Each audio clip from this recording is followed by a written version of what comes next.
Yes, I am a huge ABBA fan. Hey everyone, and welcome to another Cats and Rats NHL After Dark. I'm your host Kirby Loophole, joined alongside both of my co-hosts who are in the building, Nicholas J. Levine and Cody Stevens. I'm not going to call this the season finale because we might have another one or two After Darks, especially post July 1st. We're going to break everything down. But Nick, we are going to go to what the audience wants here today because we also might have a special guest later if he does have time to drop by for another topic here tonight. But we should start with the Panthers, right? We're going to start with the topic everybody wants to hear. The Carolina Hurricanes have won the Stanley Cup. No, I'm joking.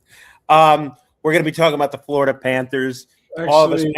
Actually, we are going to talk about the Carolina Hurricanes winning the Stanley Cup because I want to get this over with. So, no. Okay, Nick, show the stuff on the screen then. Show the stuff on the screen. Damn it, I didn't have it ready. Shit. If Cody wants to go on a rant, we got to throw some stuff up on the screen. Are we actually going to do this real quick? What rant do you want me to go on? Cody's running an audible.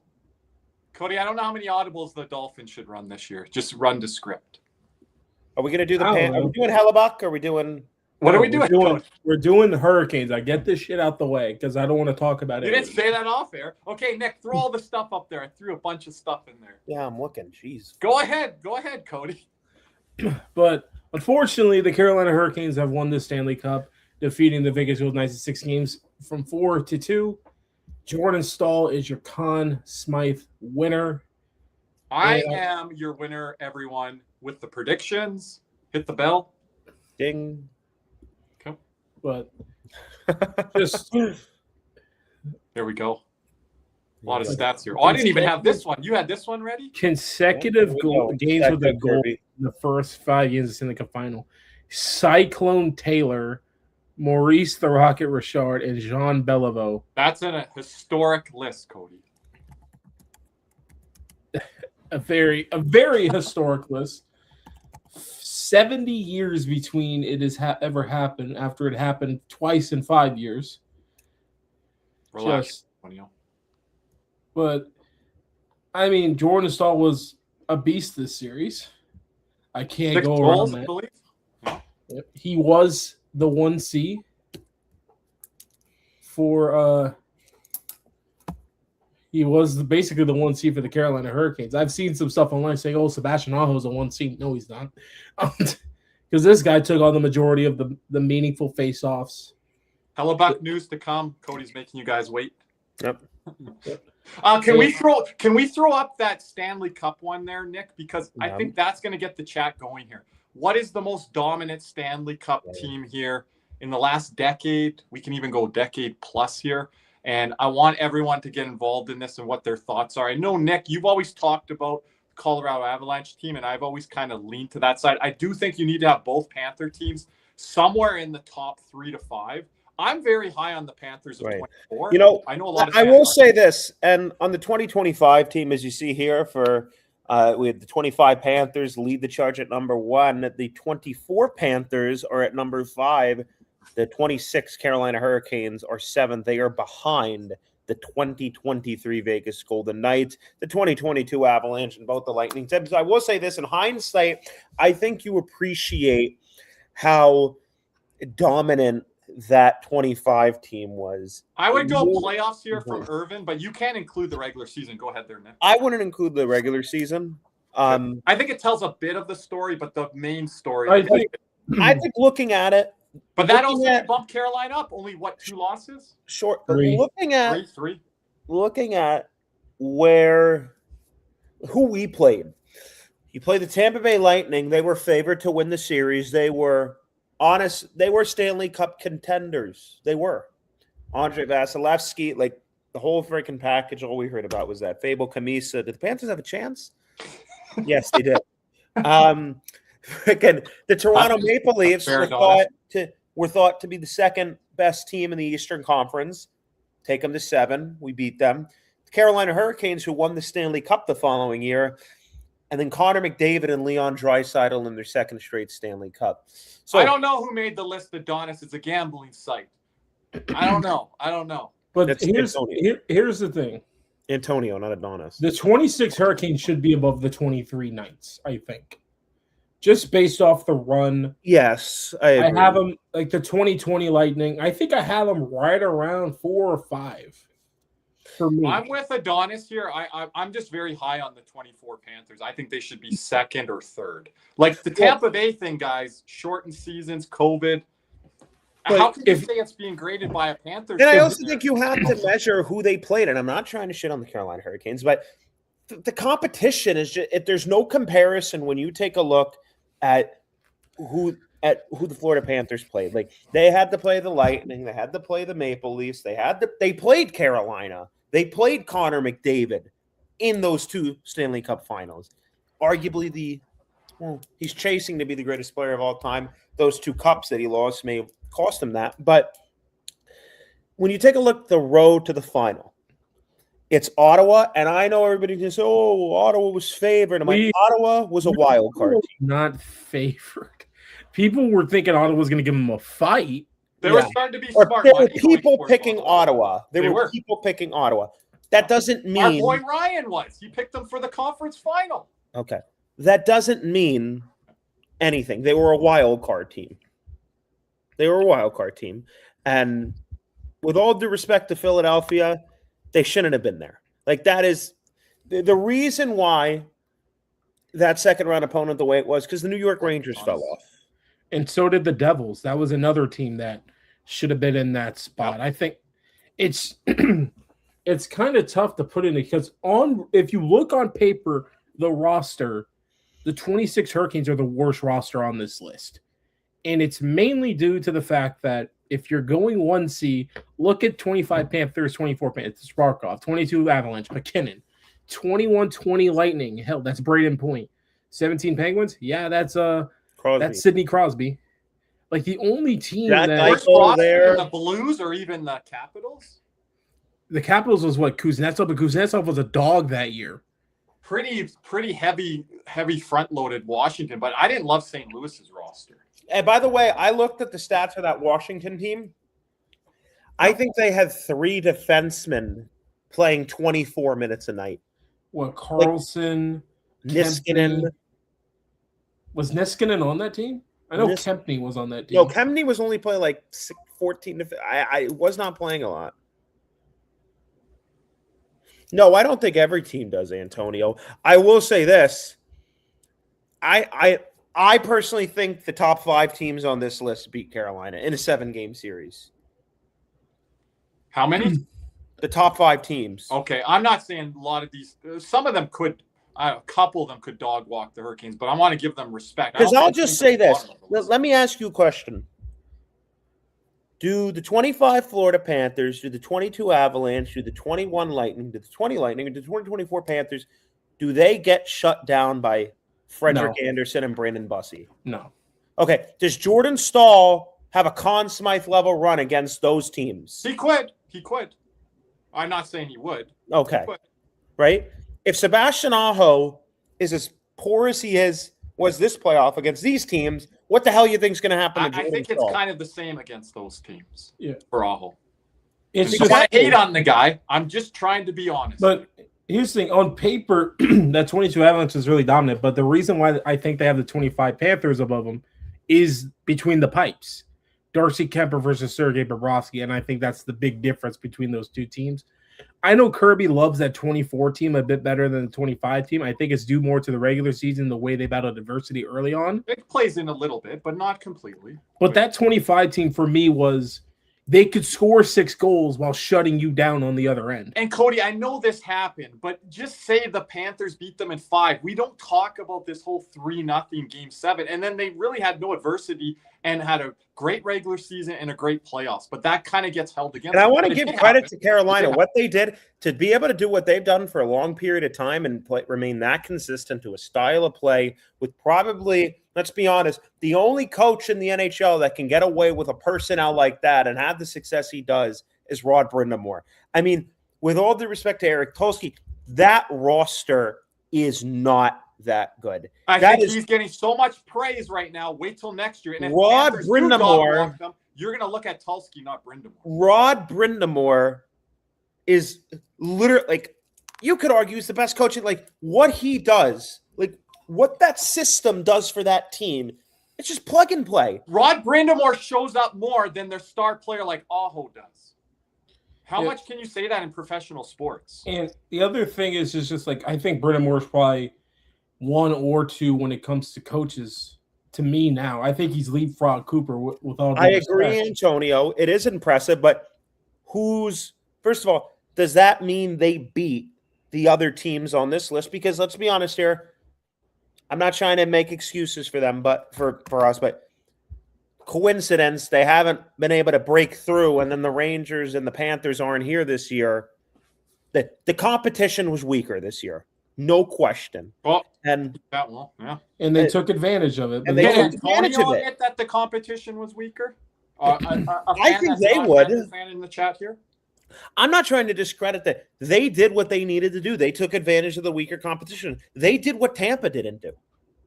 Right? So, but at the end of the day, lost 2-7. Carolina dog walked them in 5. But at the end of the day, while it is impressive, Antonio, do you think Anderson and Bussey get the job done against any of the top 5 teams on this list? And what's going to happen next year is, it kind of sucks that it may happen. If let's say they go back to the conference finals and they face, or a second round conference final and they face us or whatever, and we dog walk them again, people are going to discredit this cup right here, because they're like, oh, you only won it because the Panthers won it. If we do it again to them. Well, and I think people try to discredit Rod Brind'Amour, and Thank you, Matthew. But I want to go back. Can we go back to Jeremy's there? Because I've talked to you guys about this off air. I think, Jeremy, Carolina should be aggressive. Don't lay back. Don't rest on your laurels. And that's where Tulski has to come in. Add to this roster, add to the weak points of it. And you could argue that's goaltending, even though Freddie Anderson had a legendary run here, a great run here. I still think goaltending is a weak spot for them, and you need to improve other parts of the roster. Well, you need a second-line center still. Like you can't just depend on a 38-year-old Jordan to be Staal. able to win a Stanley Cup with the amount of holes on their roster, looking at it on paper, to be able to win a cup, when, let's be honest here, I know Jordan Staal was spectacular. He's a elite third-line center. He's a William Karlsson. Season, 84 games. You want to put him in the William Karlsson tier? Absolutely. Higher than that? No problem. You want to put Jordan Staal and what Anton Lundell is to the Florida Panthers? You want to say that's what he is to Carolina? Absolutely. Maybe even higher because they rely on him more. Hell, go after Dylan Larkin. I think Dylan Larkin would be an incredible pickup. And again, I think Carolina should be in on anyone. They were in on I Tavares, think Carolina, particularly with how they historically valued the goaltending position, there's some options out there. I don't think they should waste tons of assets to go get this big-time goaltender. I think they need to – I would not waste them. I would spend the assets to go get insurance down the middle, a la Dylan Larkin, and then maybe go – and put another prospector, second or third round pick. Like if they go get Jordan Binnington and Dylan Larkin this offseason, I think they're a much better team. Like I think to me, that would be the route Carolina could potentially go. I don't know if Dylan Larkin's on Carolina's on Dylan Larkin's list, but Jeremy, I don't think they signed Bob. I think they'll be interested, but I just want to go to Irvin's point because it was on the screen there. I don't know. Benino, that was a huge, what was it? Was it their third line, Cody, or their second? HPK line. Benino, Hagelin, Kessel. Was it their second line it moved up to? It was originally the third? No, it was their third line because remember, Malkin was your second line center. Okay. So, yeah, maybe if that line is kind of recaptured. I say no. And it's mainly because Cullen would have been older at that point, too. Yeah, right? but Cullen was like damn near 40 at that point. Yeah. I'm going to say, does Washington win a cup? Yes, they still do. Because Alex Ovechkin was on a different level in that 18 postseason than he was in any other postseason. It was his last chance. He was back checking on plays, laying every hit you could. When you needed a goal, he was always around the puck. And remember, Vegas had all the magic, and that magic. And Ovechkin and Washington zapped it like this. And in those Capitals, in that Capitals team, not only Kuznetsov was a top 5 center that year. He was unbelievable. There's a couple different things I want to talk about. I'm seeing in the chat. Like Nikushkin when number one, Antonio, I do think we beat them maybe in 5 or 6, a healthy Panther team. But again, you have to give Carolina credit. It depends if we win game 1 or 2. If we win game 1, we deflate them again. Because a lot of the stuff between Panthers and Carolina, it's all mental. And the 25 run, 25 Eastern Conference Finals was all mental. We zapped them like this. Here's the thing, Matthew. I think, yeah, sure, they need Bob, but I don't think they value the goaltending position enough to say, let's go spend the cap space we have on a goaltender. I just don't think they're going to want to spend $7 million and this is just signing him. I don't think they want to waste trade assets or lots of free agent money on an older goaltender. I don't think they want to do that. They've talked about free agent money a lot of times. They're always sure, but not in the net, not in net. Well, they might be happy with finally their defense and not have to make any. What's stopping them from saying Jordan Binnington, Brandon Bussey, and Pyotr Kochetkov are enough for next year? That's still more than they normally do with Binnington. Correct. So that's nothing stopping them from doing that. For me, that's an upgrade to me too. To me, I don't think they waste all these assets to go after a big-time goalie or go pay Bobrovsky. I think the assets should be spent on a big-time forward, Dylan Larkin, and then you can go trade for Jordan Binnington. Now, if it doesn't work out with Binnington, that could be a lateral movement or a possible downgrade. But Freddie Anderson, at the best of times, you can't trust him with his health and his performance and different things like that. We've seen him in the 23 playoffs when he couldn't even play game 2 because he was exhausted and tired. So I don't know. I think there's upgrades on Freddie for sure. Yeah. Tulsky already tried to do that with Miko. Again, I don't know if Dylan Larkin wants to play there. People saying, that was a mistake on Tulsky's part. Well, they say they won this because Miko ran and then a request that is not there. I'm like, guys, if we were hurt and Miko Rantanen was still on that team, they're winning the cup. Like, that doesn't change anything. Hell, they probably beat Vegas in 5 instead of 6. Right? Because it's just with Carolina, it's just they're going to be looking at the forward front because back end, I think they're set because I think they're high on Nikish and Miller's locked in, Slavin's locked in, Chatfield's locked in, Walker's locked in, Ghost is locked in. So there's not really a spot right there. I think what Carolina did insulating Anderson and Bussey, much more impressive. Like, I think what Vegas did with Adin Hill, I mean, the structure they played with was really impressive. I view Adin Hill higher than a Frederick Anderson or a Brandon Bussey. And then secondly, Matthew or Antonio, I don't know if they go the Hellebuck route for the reasons I just said. They feel.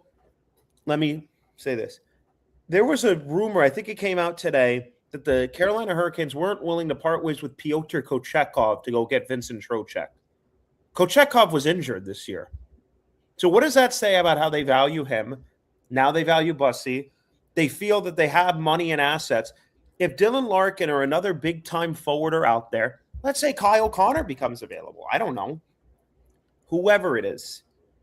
If you're the Carolina Hurricanes, are you not prioritizing spending your assets to go get a big-time forward? Because we know the value. We just saw a goaltender traded today for peanuts compared to probably what they can bring to the table.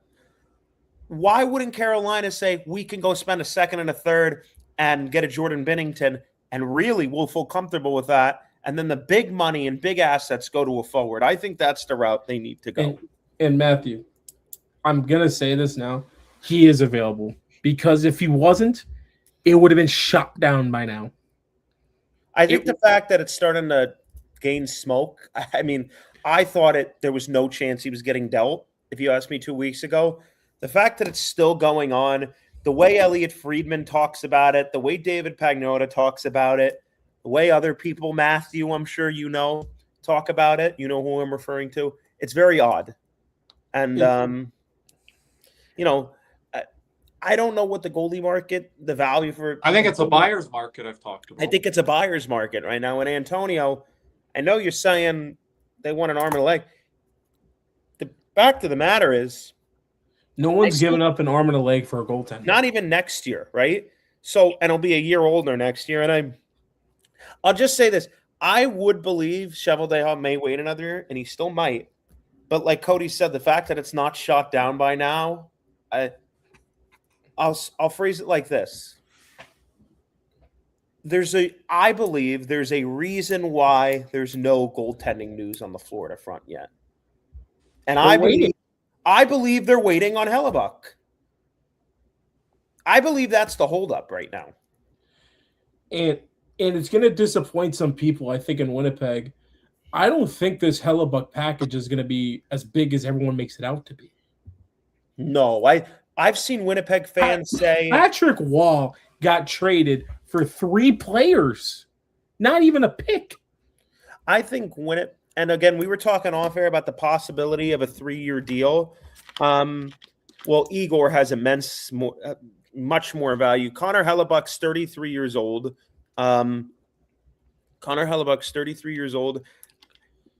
You know, and Matthew, I agree with this.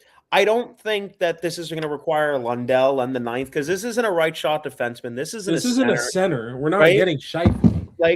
Right? So when you look at, and I've seen Winnipeg Jets fans online, and I think a good chunk of them, if not a majority of them, are saying 9th overall pick, Sam Miskevich.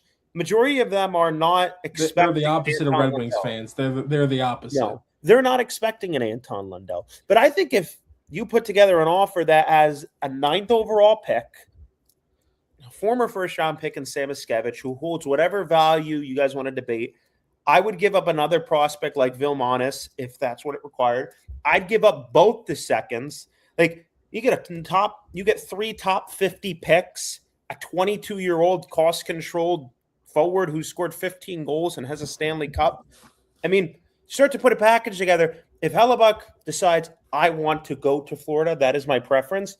That's not a disrespectful offer by any means, because if you're the Winnipeg Jets and you're looking at this retool, you have a chance to get Vigo Bjork and Albert Schmeetz on top of the 2 second-round picks and Mackie Samoskevich. I think that's a really good offer. Again, this top 10 pick has a lot more value than people are expecting. Like this isn't a 20. Like I think the player empowerment here from Swerve and Urban, it's got a little bit overboard here, and it needs to self-correct here. And I think that's where Yzerman, others expect what to be done before the draft. The Hellebuck thing. Okay. Yep, share the stuff up there. Shout out our boy David T right there. But it's just with a goalie trade, there's not really a precedent for it. Like the only precedent's Linus Ullmark, and that took a fourth liner and a goalie, a backup goalie. Did they get a first for that? Mm-hmm. But it was a late first. Antonio, I think again, you're getting rid of a top 10 pick. The 9th overall pick, you're getting rid of prospects. You're getting rid of a lot of pieces here. You're getting rid of 4 or 5 quality pieces. One of them you could argue is an elite piece with the top 10 pick. And Hellebuck's 33. This isn't goaltenders don't go for 2 or 3 first-round picks. They just don't. Like Mikko Rantanen got 2 first-round picks in Logan Stankoven. And that shouldn't be looked at as a Tulsky W like everyone's parading. Right? I agree with that. Mikko Rantanen.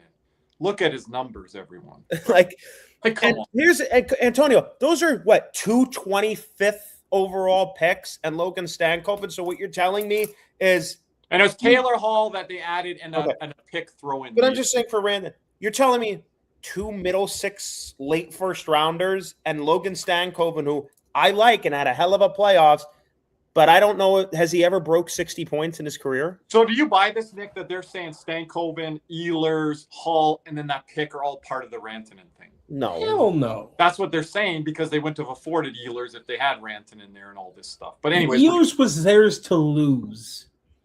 That's what they're trying to sell with the narrative right now. And it's just like Cubs really mess with narratives. Like it's just so. It messed with ours a bit in 23. And I also think there's something else. Like again, and that was a team that lost in the Cup. Not to put more. Hellebuck makes 8.5. So Connor Hrabchak, reporter for the Winnipeg Jets, said, time for a fan base vibe check. Will Connor Hellebuck still be a Winnipeg Jet? 37% of people said yes. The rest said no. And you're looking here. This is Harrison Lee. For all of our Panther fans, this is Winnipeg Armando Velez. Okay, he's the host of the Winnipeg Locked On podcast. And saying 37% of people thinking he's sticking around are going to be a touch disappointed in who's actually in goal. You could read that right there and automatically infer that he is available. That was the one question for me is Winnipeg actually going to move him? And I to me, based off what's come out, until it's directly stated otherwise, I'm choosing to believe now that he's available. And I know all these people, well, does Hellebuck want to leave? I mean, it's, did you not see the post? How is Bobrovsky not coming back? How can you guys say that based on, well, let's do based on track record, right?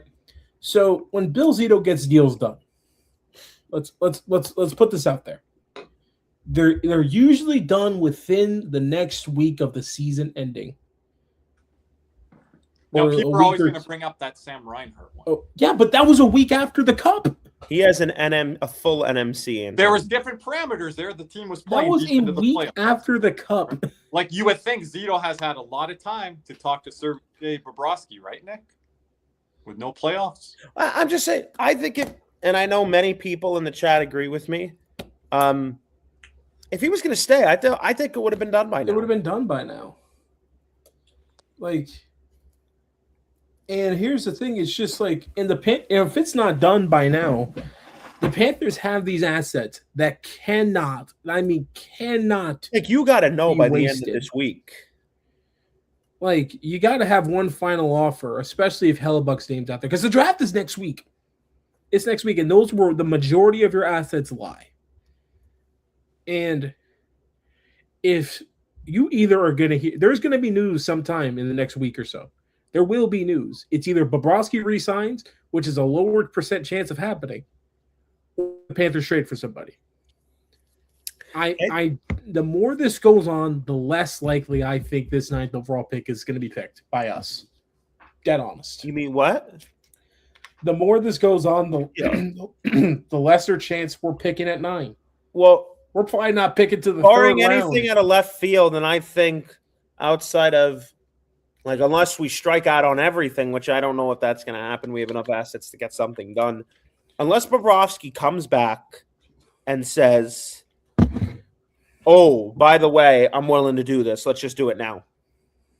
Unless he comes and says, I'll bend over backwards. You could keep me. I'll take this pay cut and that pay cut. And he makes all types of concessions. And so this is something out of left field. I think it's gone. And outside of that, it's Binnington or Hellebuck. There's no way in blue hell that even happens because of the goaltending department. You have Roberto Luongo in the front office. The biggest shock would be if the Hurricanes pay big money to Bob, not just that, and the other combination that the Panthers go budget goaltending. That would just blow me away. I don't think it's very possible.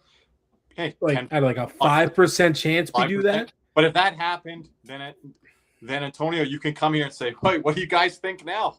We might be speechless. We might not have nothing to say. I think you guys are saying we have a lot to say here tonight in the chat. I don't know what I would say to that. It would go really coarse recorrection from how the Panthers have operated versus how the Hurricanes have operated. But I do think it's more possible the Hurricanes guys go big money shopping on goaltending versus the Panthers going budget shopping on goaltending. That I agree with, but I don't think either of those happen. Okay. For the reasons I just stated. Yeah. And I think the Panthers want somebody who's experienced and I don't think they're being persuaded by what Vegas did, what Carolina did, what Philadelphia did. I don't think what Buffalo did. I don't think that's going to persuade them off. Here's the thing. I mean,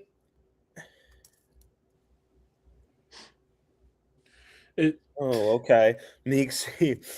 You know what they're going to do? They're going to turn off the TV at the watch party, and they're going to walk out, and they're going to be like, with the 9th overall selection of the 2026 NHL draft, the Florida Panthers select Connor Hellebuck from the Winnipeg Jets, and out walks Hellebuck in a Florida Panther jersey, and then we all go away. I still think the shock of the offseason is somehow Mike Babcock's going to get another job. Well, There's just talk about that. There's just no way. I thought that's almost official, but with like we'll go another 5 minutes, 10 minutes here with Panthers talk. It's just the way everything is smelling right now. It's smoking. Do you guys think Maurice and Tusk? There's nothing to fix with Hellebuck. Adonis, I love this. Please elaborate on that. Mythical. I love this comment from Adonis because when people say, "Whoa, there's uncertainty in net. They don't have a goaltender." I'm like, "Well, no fucking shit. We're gonna have one in 2 weeks." Like they think that we're just gonna sit on our hands and do nothing. Then we get someone, then they're like, "Oh, the Panthers oh yeah, you can make moves. You can make trades. No fucking shit. We have money. We're not tanking. We're not tanking. We tried to this year. We couldn't even tank this year. And you guys think, when you guys think of the most shocking trades of the last 5 or 6 years, the Panthers are 1 and 2, or maybe 3 if you want to put them there. Like, Tkachuk trade 1. I think 1 or 2. Who do you have ahead of the Panthers? Ranton into Carolina. For pure shock value? Yeah, but I'm not giving Carolina credit for making the big moves. It was just who actually keep the player. Like Seth Jones, Matthew Tkachuk, Brad Marchand. Like, I don't know if there's a bigger team than that. And then all the stuff that happened before that, Monter and Bennett and all that. I don't worry about the playoff. Panthers. I don't worry about the playoff thing for numerous reasons. Number one, like you say here, Tallis and Maurice change Bobrovsky. I think that's just a mental thing. I don't think it's anything. I'm going to be honest with you, and I said this on Spaces. I said this. If Mitch Marner can change a fucking narrative, I don't have a. But Vegas didn't show Marner other stuff other than to play center because they needed him to play there. They didn't show him ways to play the game. It's all here, and freeing him up. That's what the Panthers would be doing with Hellebuck. I wonder if the Panthers were always lowballing Bob because they could get Hellebuck. Well, here's the thing: we know they get a lot of guys. They called a month ago on Hellebuck. They called when he made that comment after the season, the postseason presser. Kirby, we heard they called, and now it's publicly reported. They talked. We put it out there 2 weeks ago on the podcast. Or whatever. So we said that 2 weeks. Yeah, we said that a couple weeks ago. And we knew it a week before that, at least. Right. So they've spoken. Like, this is something they've clearly identified. Kirby, let me see if I can find it. Actually, hold on a minute. It would have been weeks before that. Actually, weeks before. Let me see if we're not recording every week. Yeah, if anybody can look here, and and who's number 2 on the list right there? And this is not in any particular order, but this was a list given to us. Who's that number 2? Hellebuck. The other names are still options. And again, everyone, we're going to probably talk about Joseph Wall here after the break, but he's not on this list because he wasn't given just. I wanted Joseph Wall, but that's not a name we heard. And a name that's also been separate from this, and I'll say, you say Soros. I don't know if that's really going to happen at this point, especially with the move Nashville made today, but I think it's one of Binnington or Hellebuck. And Matthew brings up a really good point right here. Tallis changed nothing about Bob Mythical. He got him to be more routined, got him to play within a smart structure, schedule, gym, work, and film. I think Tallis can do that with Hellebuck. And again, Connor Hellebuck's not a guy you have to worry about. And if you have any clue about how the goaltending department runs, it's pretty independent of Paul Maurice. It's not – the goalies are its own separate entity when it comes to our team. Right. So a lot of teams, but yeah. And a lot of teams. But when you're asking John Tortorella, why are you not putting Aiden Hill in? Well, is it his decision? He was kind of controlling that. He was controlling that, right? Yeah. So this is a bit of a difference where I think the goaltender is their own separate entity. And whatever goaltender they get, obviously they want to make sure that it fits everything. But Connor Hellebuck's a top 3 goalie in the world. Gold medalist, 3-time Vezina, won a fucking Hart. As a goalie, the Hart. Cody, tell me who the last goalie to win the Hart was. Carey Price. Carey Price. Is he good, gentlemen? You want to ask me the last one before that? Jose Theodore. Oh, yeah, Cody might be right. He shouldn't have got that. I was going to say Dominic Hasek. There you go. No, because people don't know this. Joseph Theodore was actually tied for the Hart with Kirby's hometown boy, Jerome McGinley. A Chicago writer left Jerome McGinley, I think, off the ballot. Antonio, if we have Hellebuck. Chicago writer, Antonio. If we have Hellebuck, the replacement for Bob's there. Look the same with Bob. And the system's not changing.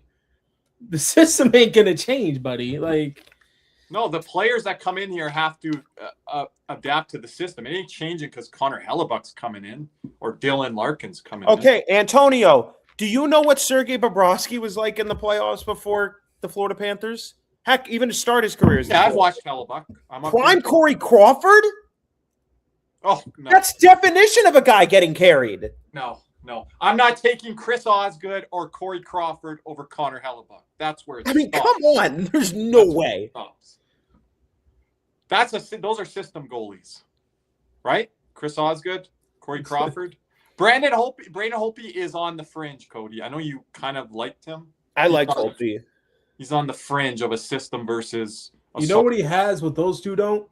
What, you're going to say a Vezina? Mm-hmm. I think he put it together that 1 year there, but okay. Dude, he was cracked that 1 year, and then he was like average the rest. Yeah, of like numbers. It's kind of like remember that paddle save. Remember that paddle save Aiden Hill had on Nick Cousins? Yeah. Brayden Holtby did it first on Alex Tuck. So that was the moment of that series. There we're going back. Like I think the moment actually for Washington was. We're talking about dominant Cup teams. 2013 Chicago is number one on my list, and it's no one close. Alexka, don't even play with me right now. Alexka, not even play with me right now. How tired are you right now? Was Quick a system goal? Quick was elite on his own. Elite on his own. Oh my gosh. Marc-Andre Fleury. What are we saying on Quick? I'm going elite. Corey Crawford never started for Canada. Jonathan Quick started for Team USA. Irvin, you know Quick better than anyone being a Canucks fan. And Antonio, you should know being a Blackhawks fan. Didn't Quick win a Conn Smythe, or am I tripping? Yeah, he was in Cody, 14, right? Look at the numbers. Those numbers were ridiculous. Was that like against 950. Or was that William? Who won that year? What? The LA Ranger year. LA Ranger. Or it was the New Jersey LA season. I'm trying to remember. I think it was New Jersey LA. I think okay. It was Justin Williams. Yeah, Justin Williams. The Ranger year? Yeah. Yeah. But listen. You can pull it up. You can share it on the screen, what his numbers were, the votes. But no, I put Quick is in the Hall of Fame class, international. I'm pretty sure Hockey Hall of Fame, some numbers could hold up there. Before Hellebuck came along, there was an argument that Jonathan Quick could have been the greatest American goaltender ever. Yeah. Well, you had Mike Richter, John Van Biesbroek before. I think those guys deserve a spot at the table. Connor Hellebuck. Yeah, I'm glad you say that. There's no relation here. Connor Hellebuck's agent is Ray Petkow. I don't know how to pronounce. He's like his only notable client. It's James Reimer, Capo Kakkonen. Goalies. Like, it's all goalies. Like Laurent Brossois, Capo Kakkonen. Guess what? He has a history with Zito. Good market to kind of corner, the goalie market. Odd individuals. Like I mean, the goaltending department, the way they operate on a day-to-day basis, it's not like Maurice has a say in any of the goaltenders. I don't even know if the management has full, say. The Panthers were the first organization to implement the goaltending department in the NHL. And other teams copy that blueprint now, but they haven't been able to reach that level. Drafting, development, day-to-day starts. It's not like, they're with the group. It's like they're their own thing. They're their own department, and the team works with that department. And they give them a lot of decisions. And it leaves them alone.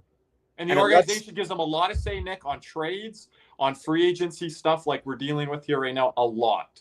Yeah. I would say more than maybe anyone. Now this is their busiest offseason, but I mean, it was all the other players before. It was the forwards and defense the last two off seasons. Now it's the goaltending. This is probably the biggest storyline, right? Yeah, and people this year did not come to us guys during post games and say, stop talking about the goaltending. They did the other years, but this year they knew what was coming here. Antonio. I mean, come on. Well, Bennington is Canadian. I want to remind you quick, Antonio. Let me see here. I'm trying to, Antonio. I'm trying to educate Take care, you. Swervin. Or if you forgot.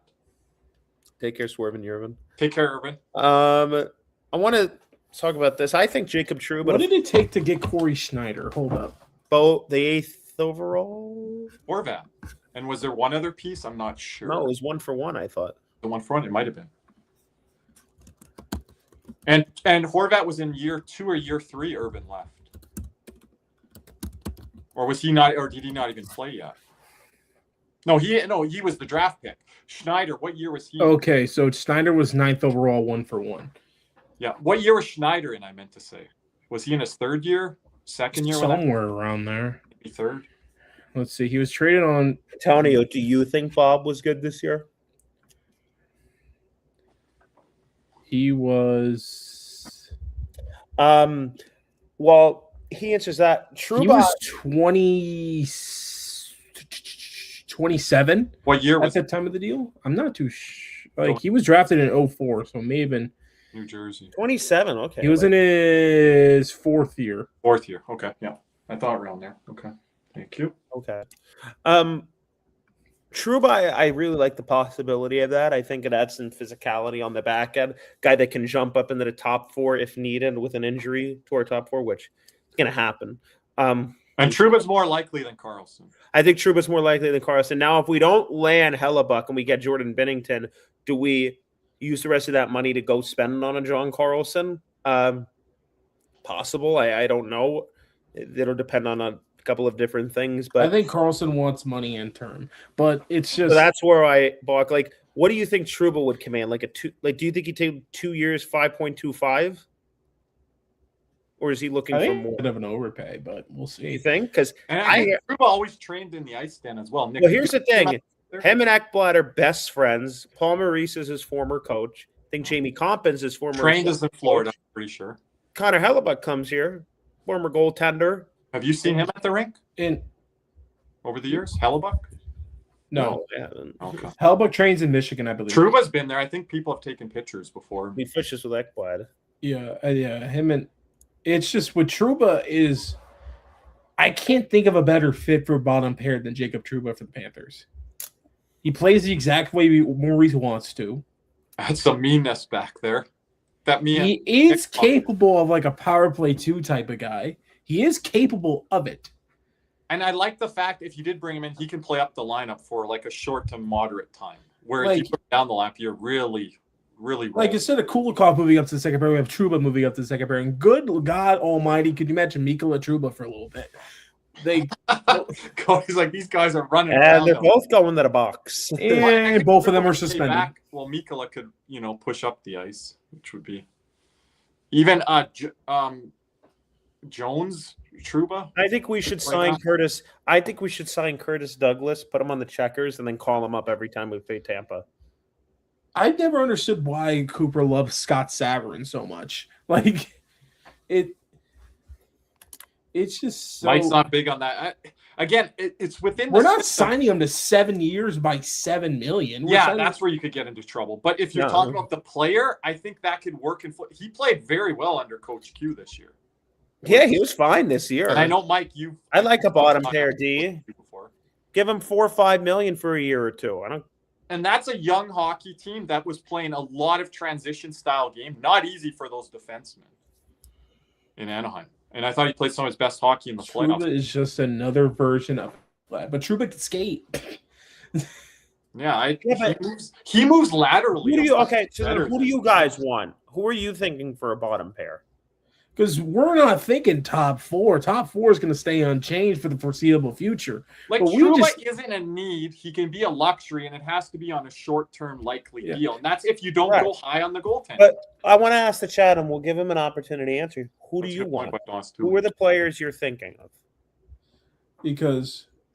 And why? Why are you thinking those players if you want? Because the way a lot of you guys are thinking, like, when we were talking about a player... I like Connor Murphy. I think he'll command a bit too much, Antonio. I don't see him leaving Edmonton. Edmonton's not letting him walk out that door. Especially with Darnell Nurse leaving, no chance. Like, yeah, I agree, Jeremy. There's so many guys that fit in well with the Panthers for the third pair, and this is a higher level guy. Like, I was more worried about Oliver Ekman-Larsson than I tried to tell you guys on him. He was not bad. I'd be a lot more worried about OEL than Trouba. Listen, Schmidt was just like. I still think my biggest W was OEL because I'm like, he'll be fine here. Because I think he overexceeded your expectations. Jordan Spence is a top 4 defenseman, Jamie. Yeah, and I don't think Spence fits with what Florida needs because he needs to be up the lineup more. If we get Hellebuck in this case, we're not going to have Schmitz. Yeah, and again, if we don't draft a defenseman, that's where they're looking at Trouba. If they get a guy like Schmitz, then they're not. Sure, but then that means you're holding on to the first-round pick, which we don't know if we're doing right now. But that's only if Bob resigns. The only way I see us picking 9th is Bob resigns before. Or you get Bennington. But Mike, we're fine with Schmitz, like the three of us. Yeah, I'm okay with that.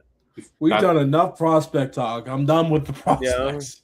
Yeah, but until we draft some of them and we have them, then we're beating a dead horse. Okay, but that's different. They're obviously on the team. Not quite beating a dead horse yet, but we're not going to do too much more. We're going to let it play out now and then see what's going to happen. Look, but it's good to go back on Cody. If we draft those guys, then we have that content. Listen, just have post notifications on because we will be live if anything does break. Yeah, I'm going to be honest with you. Every time I go on Twitter now, it's like my heart skips a beat. Well, I saw that Wall news, and I know we might talk about a little bit after break. I saw it 2 hours after it happened. I need to get on my game a little bit by checking these.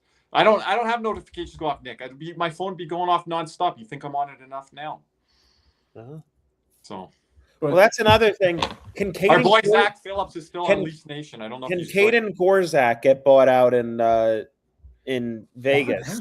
Is that an option for Florida? I don't. He ain't getting bought out.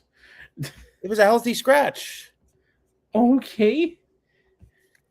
Well, that's a good point. They just extended him. They just scratched him. But that was Torts. I just got this shirt. This 20. He was probably in the Torts doghouse, which ain't hard to get. I wouldn't want Klingberg over Trouba, but I do think that's a target for them. Look, I think they need a puck mover. That's me, because I think you need somebody to get some more scoring. That's not Trouba. But Trouba is like the healthy, happy medium of the two.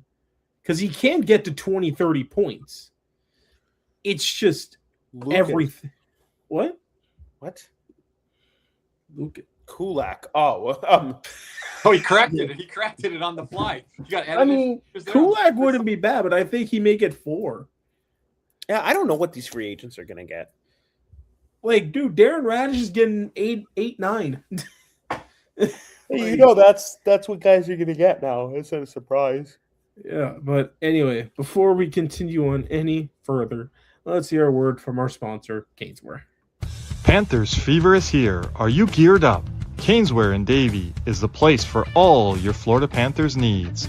They have the latest gear for our favorite NHL team. Jerseys, polos, t-shirts, hoodies, hats, and more. CatsNR has you covered. Stop by their store in Davie or at pantherswear.com. Again, that's pantherswear, WEAR.com for all your Panthers gear. Hey, Connor Hellebuck, may want to listen to this ad right here. Jeremy Beckham with Next Home, buying or selling in South Florida. He answers his phone, no games and no pressure. Just real help finding the home where you'll hang your jersey. Call Jeremy now at 772-475-5371. Again, that is 772-475-5371. And we are also going to be announcing the winner of this Anton Lundell signed wall-size frame photo courtesy of Palm Beach Autographs in the near future. If you want to have a chance to win this Anton Lundell signed wall-size frame photo, again, courtesy of Palm Beach Autographs, make sure to become a gold member. All gold members will be automatically entered into the contest. And if you want to find out how to become a gold member, you can go to our YouTube homepage and find out all the access to all the great perks that each one provides. We have a bronze, silver, and gold tiered membership. If you'd like to buy your own membership, you can do so. Upgrade your own membership of an already existing one or gift a membership to somebody else. We also do appreciate any and all support to the channel. Make sure to subscribe to the channel, like the videos, comment on our videos, and if you'd be so kind, make sure to purchase a super chat donation. We really do appreciate all the support, and also make sure to click the notification bell so you don't miss any Cats and Rats content, especially with the NHL draft, the agency, and trades looming. Thank you, and let's go Cats. And Nick, I also want to mention thank you for all the donations that came in during the Game 6 of the Stanley Cup Final. So for everyone that just joins us here on NHL After Dark, or for some of the breaking news or post-game shows and haven't been joining us during the Stanley Cup coverage, we thank all the members, all the guests that dropped by, everyone that contributed on camera as well. We want to give a shout out to all of them. Of course, our boy Big C's as well for stepping in on certain nights as well. So appreciate everyone doing that here on the Cats and Rats. Big C's celebrating another championship. The Florida Everblades won the Kelly Cup. There he is. Wow. And C's was in attendance there, bringing them good luck. And then I think they clinched it there, won it on the road. So big night for us. C's there. And C sent me some stuff off air. Can't show it on here. But C's being a big ambassador for not just the Panthers, but for another team as well, the Florida Everblades. But anyway, boys, let's talk about the trade that happened today. Joseph Woll is now a member of the Philadelphia Flyers. He was traded along with Simone Benoit in exchange for Emile Andre, Samuel Ersson, and a 2026 third-round pick. Yep, we got it there on in the chat, Cody. I'll start with this from the Philadelphia standpoint. I think this is a really smart move by Danny Briere. There were rumors that Dan Vladar was going to get a 5x5, maybe even upwards of $6 million. I think this move puts that on hold, and you take a look at the next year and see what unfolds. I think paying Dan Vladar for one season would be a pretty big mistake. You also have to see how year 2 and year 3 of Rick Tocchet pans out. We know his shelf life as a coach has been on the shorter side, as most coaches, but particularly Rick Tocchet and his style of coaching in today's NHL tends to have a shorter leash. The thing with Joseph Woll and in Toronto, when I'll speak on the player, Kirby, we've seen him. I think Panther fans, we've seen pretty much a lot of them, right? Like outside of Leaf fans, I don't think there's any team that knows about him more than the Panthers. And he came in 2023. I believe he's 23 years old at the time, and might have been 22, but I believe he's 23 years old at the time, and really impressed from the get-go. And he's had injury concerns from time to time, and it's hindered his ability. He had to take a personal leave of absence at the beginning of the season.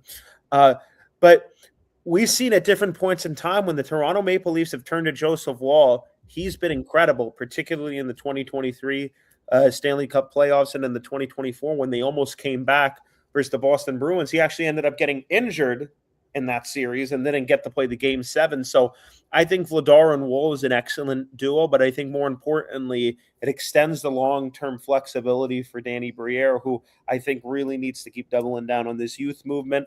Thanks and again, Sam Ersson, Joseph Woll, big fan of him, would have liked him in Florida, but I don't think this is a bad spot. I also think they didn't have a choice. Toronto, they needed to move Joseph Woll because nobody's taken Anthony Stolar's contract.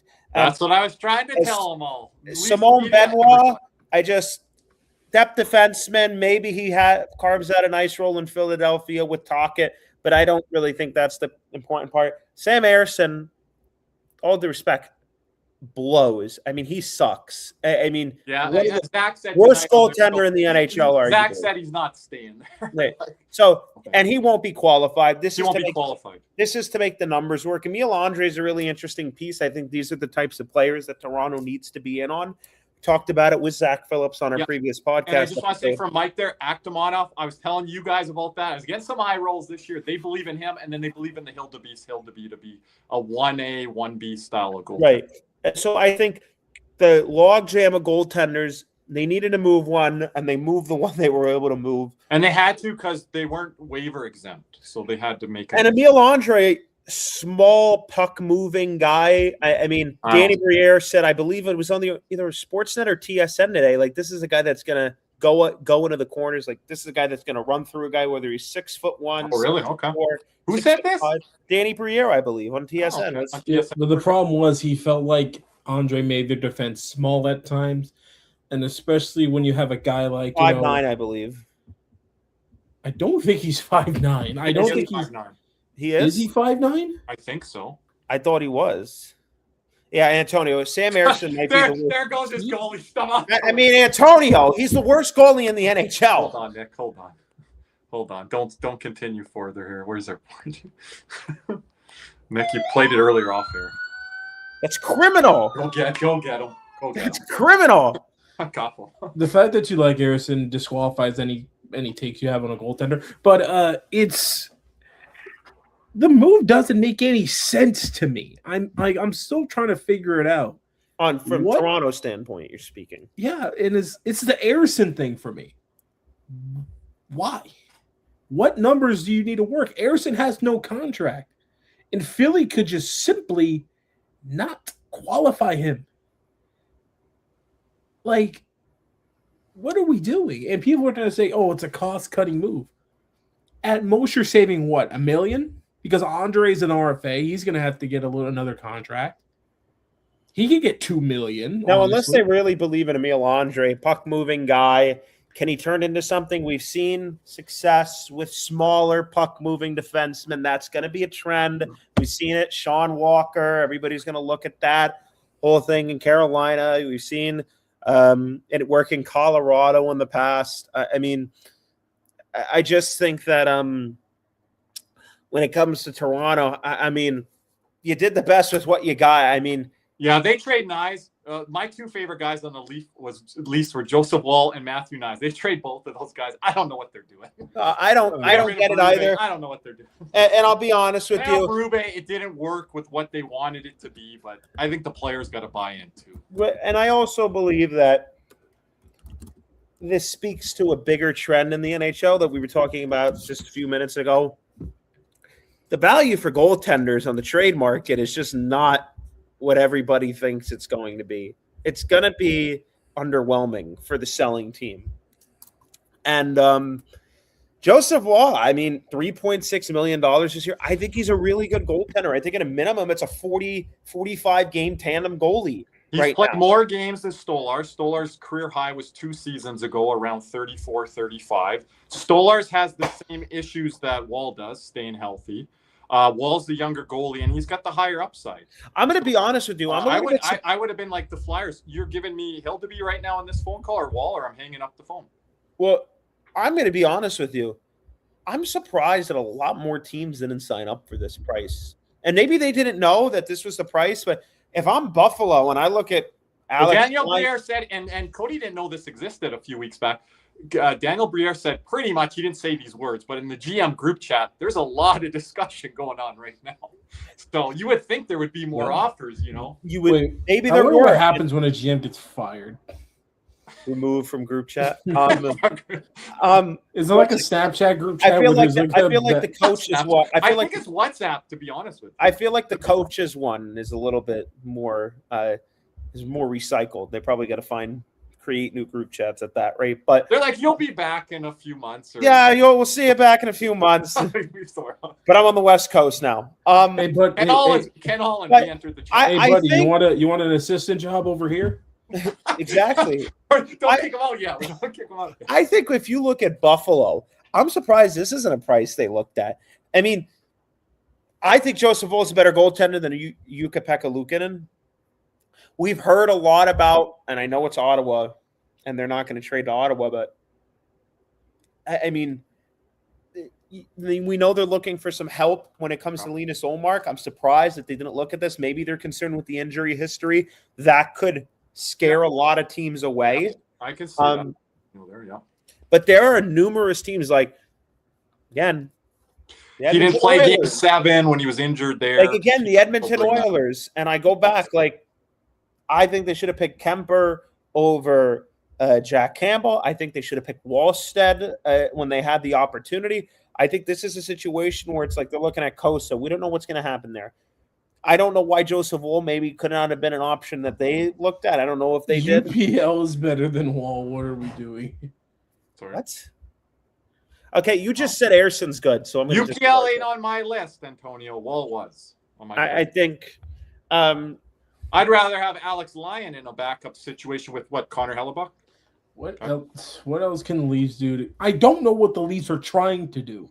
That's they the don't issue. think they have a plan. You want to know what tells me? If they trade Nylander, I think they get rid of Morgan Riley first, Jeremy. But if they trade Nylander, why does Austin Matthews want to hang around with what's happening here? You want to tell me? You want me to tell you why what shows me the Leafs don't have a plan? They don't even know their coach. They don't know yet. their coach. They don't know. They are interviewing. Nylander wants to said, if you're doing a rebuild, trade me. Like, here's the thing. If you trade Nyes, that's the start of a rebuild. Like, I don't care what you say. Well, okay, but if they trade Nyes, Nylander and Matthews are still in a different generation gap there. That's not with the Marner. Sure, but it shows me they're looking at everybody they've looked at everybody from Joe Pavelski to now they're getting freaking Jean Tortorella, like, conversations going. I mean, they don't know what they want, and I'm not. Same as them. You think if John Shaika got hired, he would have had to have this brilliant vision and plan laid out on the whiteboard in the freaking interview room. Oh, maybe he does. Got to give him a couple weeks, few weeks. And they got to give him a couple weeks. But it looks like he's kind of just pulling some shit out of his ass right now. He's like, oh, let's see what happens here, you know. He had some word salad today. Here's the thing. It's every day with this fucking coach search. There's a new name. Like, there's a new name today. Who that is? The Western Michigan hockey coach or whatever? The Toronto Maple Leafs have really? They've expressed the guy interest. that coached. What's his name? That was with Ryan McAllister. That guy? No, it's the Western Michigan coach. But there's also another name, Cody. I don't know if you saw. Calgary's Kirby Lupo has been reached out to by GM John Shaika for the head coach. Western Michigan's Pat Ferschweiler is. Exactly, Jeremy. Exactly. If I was running Leaf operations, I wouldn't be moving these guys either. These now the goalie situation is a little different because you can only have these coaching names are just either here or here. There's no in between. David Carl up here. Tortorella up here. Tortorella's up. I think Jay Woodcroft should be like right there. And then you hear Dallas Aikens. Wow. Dallas Aikens again. You're hearing that? And then it's Joe Pavelski. They said it today. It's Joe Pavelski. Get the fruit platters. You know what Joe Pavelski is? Cody's you want to know? You want to know what they call? You want to know what they call the interview process? Cody would say, "I've got better palate than." It's a fucking poo poo platter. I mean, fuck. I mean, what? It's a poo poo platter. I mean, give me a. I mean. Cody would be begging for my food. Right? No, I'm good. I mean, they're more unreliable than a fucking slot machine. Jeez. Like, they're in the final phases. Like, what the hell does that mean? Kirby, you're not going to pull a good salad tonight. The Panthers fired Brunette and hired Maurice within a week or two. They fired him on the same day. Like, they made him wait, and then they said, by the way, you're gone. We're hiring Maurice. Like, it's so stupid. Like at least Edmonton has to figure out what Shaika's doing. I don't even want to give him the benefit of the doubt, Jeremy, but I kind of have to. I'm still wondering what he's trying to do here. I have no idea. Like, this could be a 3D chess move. Okay, they moved Wall, then you're like, okay, they're running with Stolars and Hildeby. What if I think they do move Stolars? And Mike, he makes a good point. This is Mike Costin, right? From Twitter, Kirby. Yeah. What's up, Mike? I think, and Montreal fans following this a lot, and Kirby, you can agree. One of the things NHL fans, they seem to think every prospect that they have is not only going to be in the lineup, it's going to pan out to what they're projected to be. Like this Ben Danford guy. Yeah, like most of these guys don't pan out. Like Henrik Borgstrom was a top prospect, and he didn't even pan out. No, don't bring him up. Don't do that. Like, this is like this whole so many players. When you have 8 to 10 prospects, or 5, 6, 10, whatever it is, like the Bruins did there for a while, the Winnipeg Jets. Those would be You good. can't sit here and say, "Oh, well, you have this guy, you have this guy." Like, you have to move these guys because Like, maybe 2 or To 3 move of them, they might not even have value after. like on the Jets front, you can't name me a prospect that's panned out for him in like They're freaking all on 7 other years. now, or they're just languishing. Perfetti is stuck in mud. Brad Lambert's stuck in the AHL. Like Vinny Hainola. Brandon Yeager is. I don't know if you saw that thing from Jay Fresh the other day, Cody. His development's going poorly. Like, And that's the guy they acquired for Rutger McGroarty. So like Braden Yeager, they rather have Aaron Yeager. Like, it's just not happening. And like Nick got that reference, but Kirby that went. But like no, Kirby, it's a great show.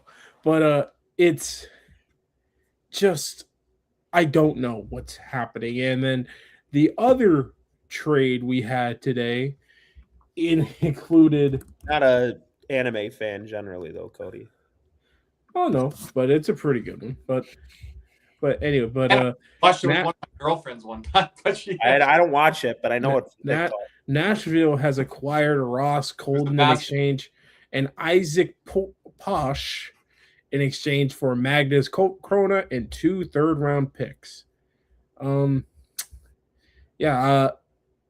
don't get this one. This is just like this to me, and I was talking about Yusei Saros for a while, and I don't know what the plan is there, but what the fuck is Chris McFarland doing? Like, let me go on a rant. If last summer was Steve Yzerman, this summer it's Chris McFarland. This motherfucker sucks at his job. Genuinely. He gives up first-round picks for Brock fucking Nelson. He trades Bowen Byram for Casey Middlestat, who's out the door months later for Charlie fucking Coyle. So, who's now in Columbus, by the way. And they traded Charlie Coyle for Miles Wood. So you go from freaking Bowen Byram, and I like Miles Wood, but not anymore, to fucking Miles Wood. I mean, talk about a drop-off. No, they signed Miles Wood. Who? Colorado. It was a 6 by whatever the hell it was. Oh, they traded Miles Wood. They traded with Charlie Coyle. Yeah, for Gavin Brindley. Okay, my mistake. Mm-hmm. Doesn't matter. You go from Bowen Byram to 6 months of Charlie Coyle to nobody because Gavin Brindley didn't play, and he may turn out to be a really good player. I don't know, but I don't know who. Brad Ralph. We'll have to ask Vincent Shipe on that one. His book. Chris McFarland spent the last 2 years shopping Ross Colton, and then immediately he takes him off the Colorado Avalanche's hands, and I mentioned this a ton. Nashville not only needs to rebuild, there is no scenario that a retool, whatever you say, there is nothing outside of a rebuild that is going to make the Preds successful. They will miss the playoff. Like, there's no hope right now. I don't want to be that pessimistic. Like, there is no hope. So they need to tear it up. And on the Chris McFarland front, I was very critical of him. You trade Bowen Byram for Casey Middlestat and then it turns into Charlie Coyle. Both are not on your team anymore. You trade Sean Walker for a first-round pick who does nothing on your team and then goes to Carolina, and he's a pretty damn good player. You trade for all these different pieces. You trade a first for Nick Waugh, and then you get Nazem Kadri and Brock Nelson, and they don't do anything. And I get it, being aggressive, but you have to be able to identify players that are going to fit what you do and what you do well. And this is where pro scouting comes in. And I don't know if Colorado's pro scouting is the problem. But to just go look at a player and be like, that's a good player, and then he comes in, and then there's no fit. Pro scouting, they had too many guys on the power play that all shoot at the same hand. Let's just start there. To me, it's like you just have a bunch of good players, but there seems to be no vision as to how to utilize those players. Like, they're not the right fit. And the problem is you realize once you get them, they're not the right fit, and then you move them 6 months later. And that happened multiple times. Okay? And the Brock Nelson trade, say whatever you want, first-round pick Cal Ritchie. At the end of the day, you have to get players who you believe can help you win. And I believe Chris McFarland, in large part, is a big reason, one of the biggest reasons why Nathan McKinnon doesn't have a second Stanley Cup. I think he's wasted the last couple of years. Now, again, I know they caught a tough break a couple of times after the Stanley Cup. But in my opinion, and I know we redid the goaltending, but here's another one, Cody. Mackenzie Blackwood, who they traded for. Not even the starter anymore. You're on mute.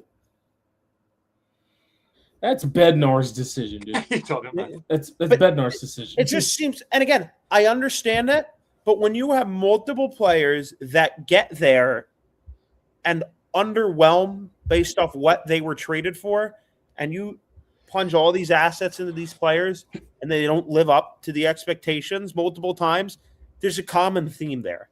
And it's including the poor contracts with Ross Colton, and I'll admit it, Miles Wood, who I liked, and all these other pieces.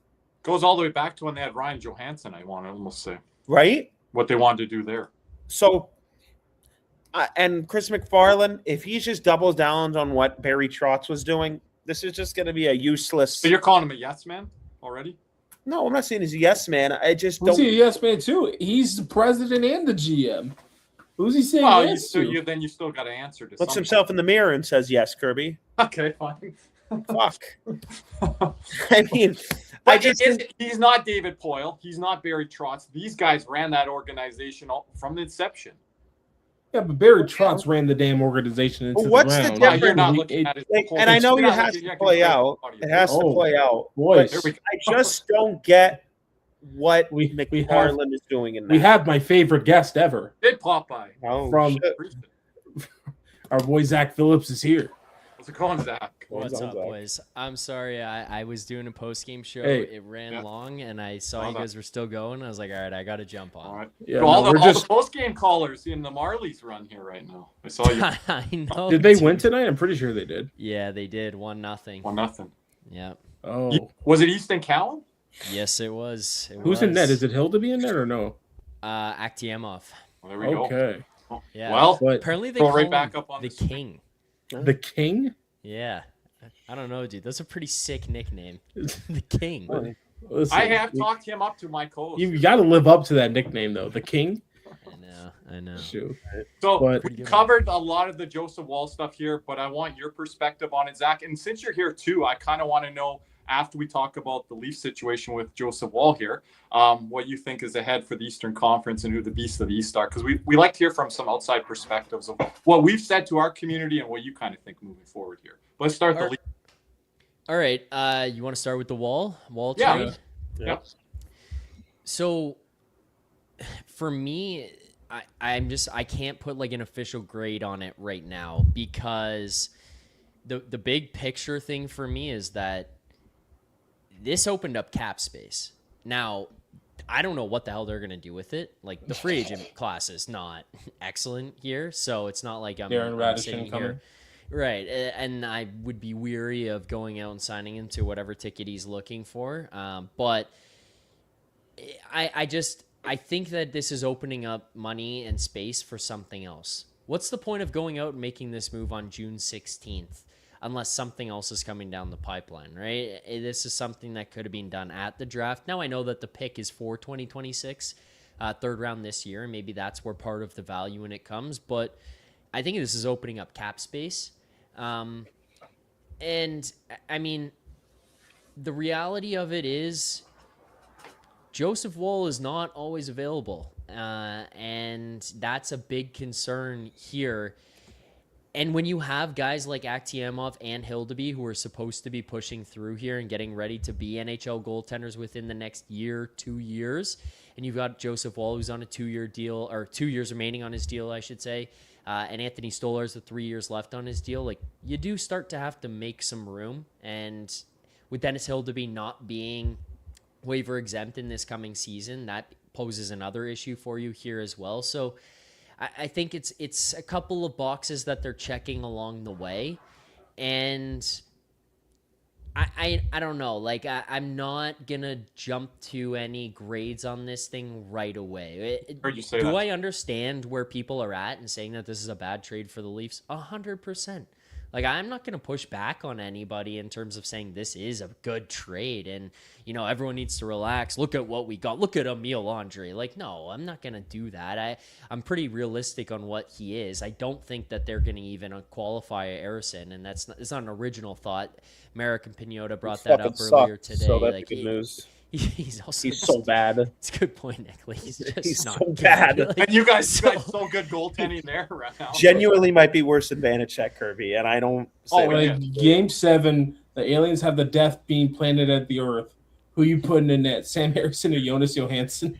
It's pretty close. I think I'm just gonna start praying and just hope some sticks. But Andre kind of fits the bill we were talking about when we had you on last time, and we talked about Sheenakov, and I mentioned like Ken Johnson and Shane Wright and some of those other kind of young players.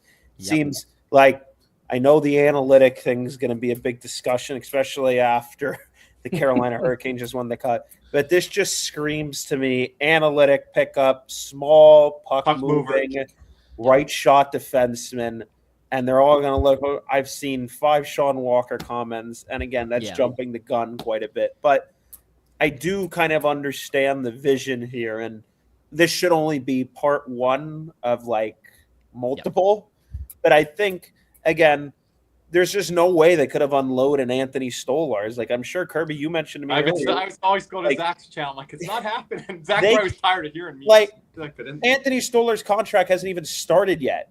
And it's unless there's another rabbit in the hat where they're pulling that out, that would be a full rebuild. But you would have to attach a pick to that, and then the Leafs are just not in a position right now to where they're in the graces to do that, especially Chaika. I don't think that'd go over well. So, I think a fresh start will do him well.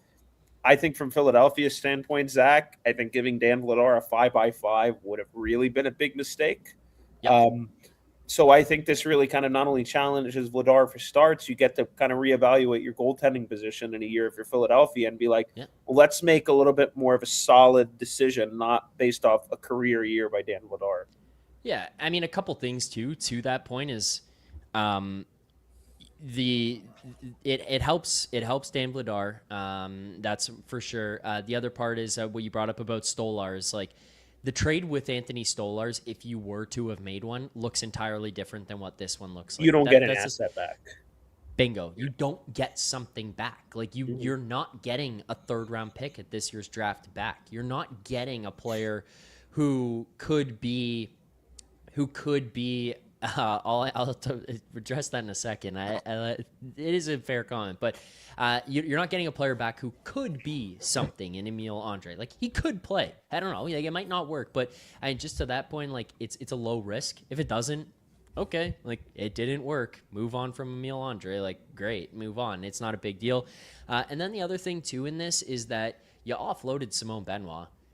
And I think that that's a positive in this. I liked Simone Benoit, just the energy he brought, and when he was playing well, he was a positive contributor. The Ottawa series, a couple years.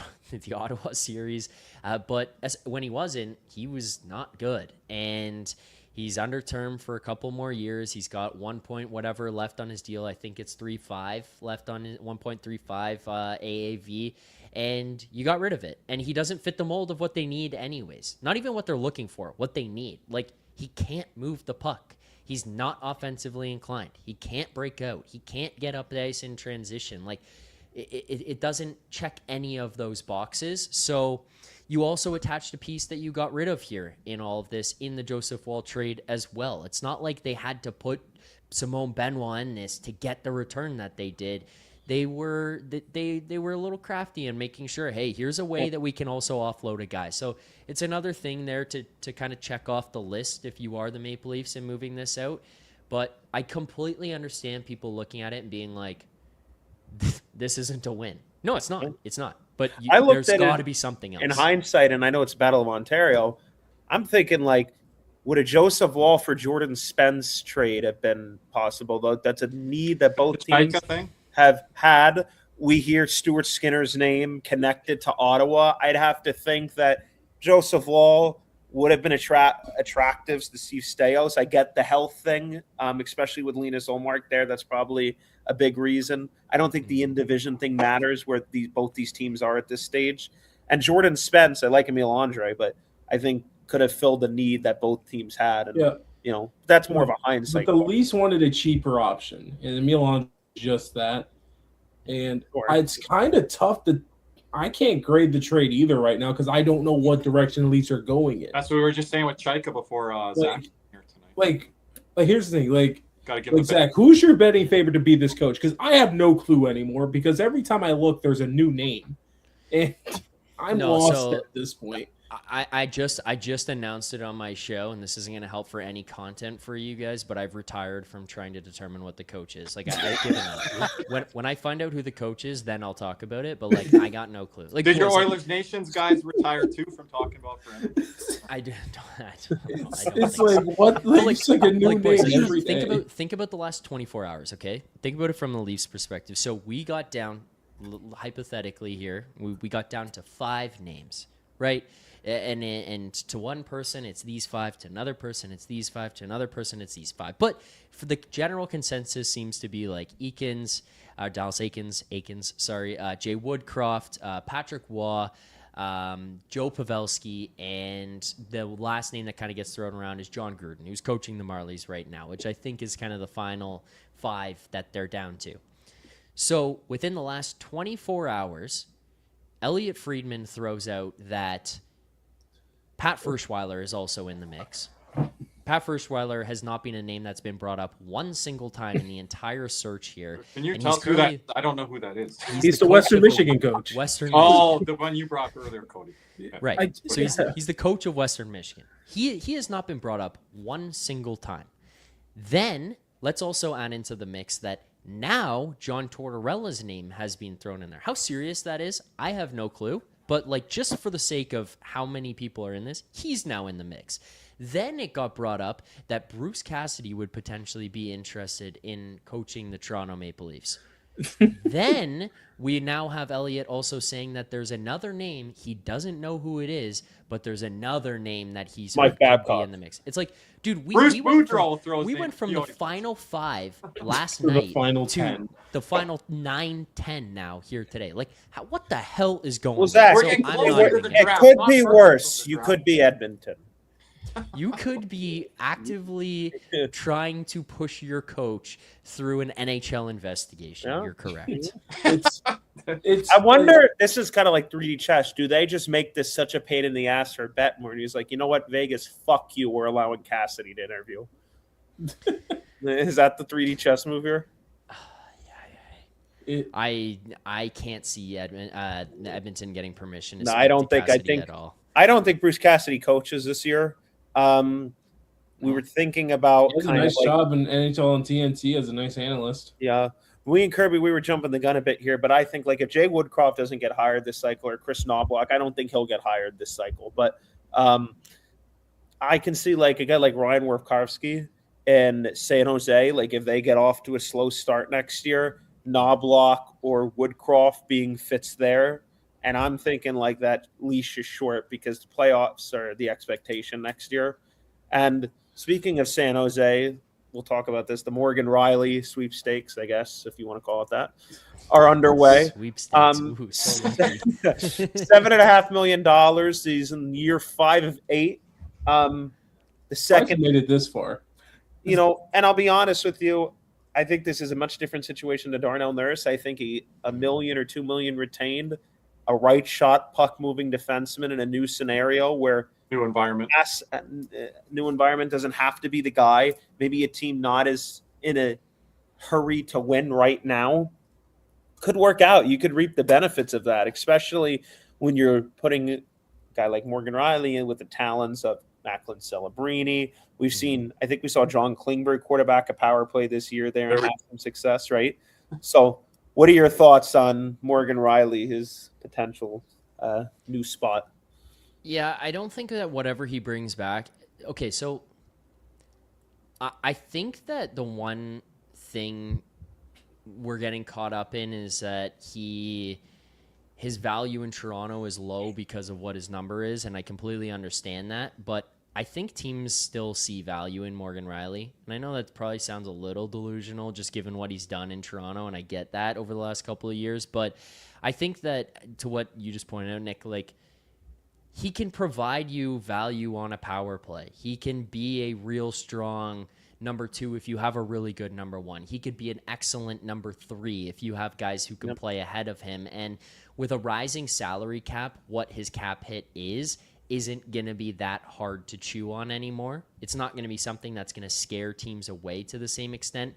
And if the Leafs are willing to pick up $1 million off of that, that brings you down to 6 something. And then that's even more manageable. And then that makes even more sense to play on your second pair where you're not scared of that number and that guy being on your roster. So I can completely see that being a movable piece for the Maple Leafs here where it's not going to be that hard to do. I think teams like Anaheim, San Jose, I think they're teams that would be intriguing Right spots. shot, yeah. Left shot, Morgan Riley. Oh, he's left shot? Left shot. Yeah. Morgan Riley, left shot. I thought he was right shot. No, but I could see those teams looking for a guy like that where you've got guys ahead of him already and you're not going to have to worry about it too much. Like, you have Jackson Lacombe. He's the guy in Anaheim. You're not looking for Morgan Riley to fix things here. So, and that can slide in with John Carlson going. Yeah, and I think that's the big Right. difference between like him and Nurse, because Nurse, it's like you got a lot of years left on that thing. That's what at 9.25. Like even if you retain $3 million, which probably Edmonton doesn't prefer to do, you're still getting a $6.25 million defenseman. Guy doesn't move the puck all that great. He's not a phenomenal skater. His how he sees the game and how he processes the game, particularly in key moments in time. Like I keep hearing those names. Like the Nurse for Riley thing's been thrown out there all the time. I just think Darnell Nurse, that'd be hilarious. It's a completely different scenario from this because Morgan Riley's lived up to the contract at different points in it. Like, I think he had like 78 or 73 points one year. He had like a 58-point season another year. So, I mean, and when they beat Tampa, the end, like the streak or whatever, he had a big part in that series. I think he scored an OT winner, if I'm not mistaken. In that big comeback, he tied the game as well. Like he's not like a bump on the log where he's done nothing the entire contract like Darnell Nurse has. It's very similar to like a Seth Jones type of trade I could see happening, where the Leafs maybe take like $1 million on, but you get a better asset back to take that $1 million on. It's just what are you looking at from San Jose? Like what would a hypothetical move be like? Second? Like the thing is, if you're looking at a team like San Jose versus, maybe like in Anaheim, I think it's a little different because San Jose doesn't have as many defensemen coming through right now, and they're looking for them. So I think you're trying to find somebody in Toronto. You're trying to find a younger defenseman. I don't know. I don't want to like make it sound like my expectations are that you're trying to find like the younger version of Morgan Riley. You're not, but you're trying to find somebody who's like an up and coming. Okay, he's a defenseman that we think can, play here in the next couple of years, maybe work his way in. Like that's the kind of thing I think you're trying to look for in a return. I don't think San Jose has that. So I think if you look to San Jose, you're probably looking more towards forward prospects that they have, because I think that they've got an abundance of those. And I'm obviously very clearly like I'm not talking about the high end guys that like they Musty have, and Lund and stuff like that. like just guys who are a little bit lower on their depth chart and aren't going to push through over the likes of Colin Graff and that kind of stuff. You know, where it's like, hey, they've got young guys who are working through, but they're solidified in the lineup. They've got other guys who they have an abundance of, and they need to find defensemen. They're going to be willing to switch off of those kinds of guys to bring pieces in. I think, and I may be wrong in this, you guys correct me if I'm wrong, but I think Anaheim has a little bit more defensive depth or prospects coming through. Zellweger's a guy that's been thrown out there a lot. Zellweger's thrown out there. Minchikov is obviously not the most happy with this situation, and I'm not saying this is a one-for-one, but packaging those types of pieces, right, where, hey, Toronto throws in something a little extra on the Morgan Riley trade, or maybe it's eating cap or that kind of stuff to bring something back. But it's those types of pieces from like an Anaheim, whereas a San Jose, it looks a little bit different either one that you go to in that. brings up a good question. There's a report today after the Wool trade, Matthew Nyes. They may be conflicting reports also, but that there's been some talk on the trade market. What's your opinion on that? I know that's been kind of a hot. Go ahead, Herb. Yeah, and Nick, I just want to shoehorn in that with Mike's question earlier too, Zach, if you can relate it to Morgan Riley not officially waiving or asking for a trade right now, and what he was commenting earlier on Joseph Woll wanting to be in Toronto. Well, too. Pagnotta said that he had agreed that he's given a list to Toronto, I believe. Okay. So not a list, but he's agreed that he will Give them a list. okay. Like he'll go He'll case work by with case. them on a deal. Okay. Yes. Okay. Yes. Change So, the Like if it's not they like bring a Larkin, guy- like, if they hey, I bring have a- 3 teams.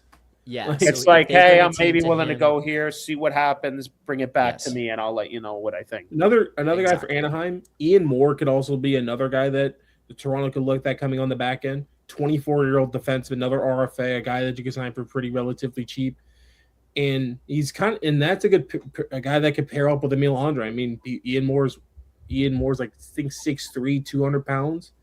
So, and it could be kind of like a little more stabilizing. That's just another guy I'm just saying, because I think Minchikov, Zellweger's a little bit higher up than what I think Anaheim be comfortable with. But that's just another guy that you could probably throw in there for Toronto.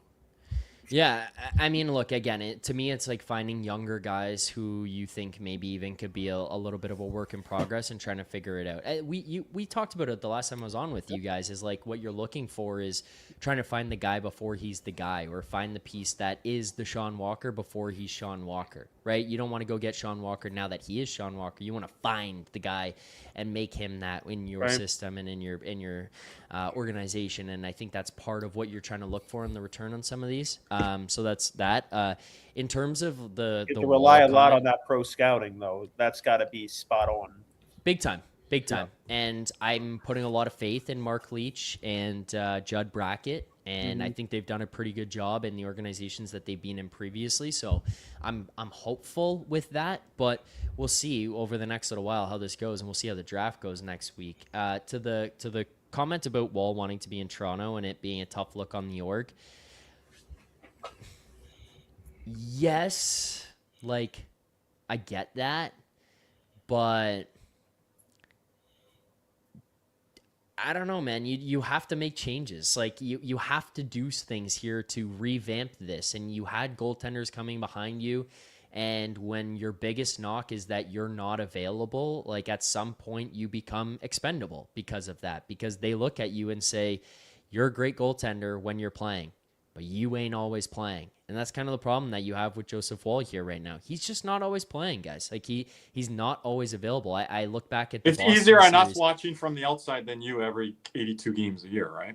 Yeah, and like it's a completely fair comment about him wanting to be here, and I understand that there's a little bit of sensitivity with some of these guys here right now, like the keeping Matthews and Nylander happy and that kind of stuff. I get it, but at the same time, like, do you want to win, and is this something that's going to help you win? Because if they go and they turn this around, and at the draft on Friday night, you know, they pick Gavin McKenna first overall, they flip the 2 third-round picks that they have, and they find some player out there that some team's looking to get rid of that comes in here and helps them, and Austin Matthews and William Nylander all of a sudden go, oh shit, that guy makes my life easier. Like, how can they not be happy? Yeah, it may sting in the moment that your boy got traded, but you know, in 2 weeks from now, 3 weeks from now, if they bring in a piece using that money that helps you, and you've got Hildeby and Aktiemov coming, and you've got good goaltending, like why would the guys that are here still not be happy with that? So I get it, but at the same time, you got to make moves to get better, and it seems like this is one that they determined they had to make. The Nyes stuff, if we want to go there here,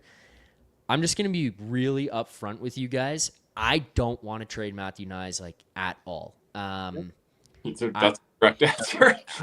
I like. Thank God for 301.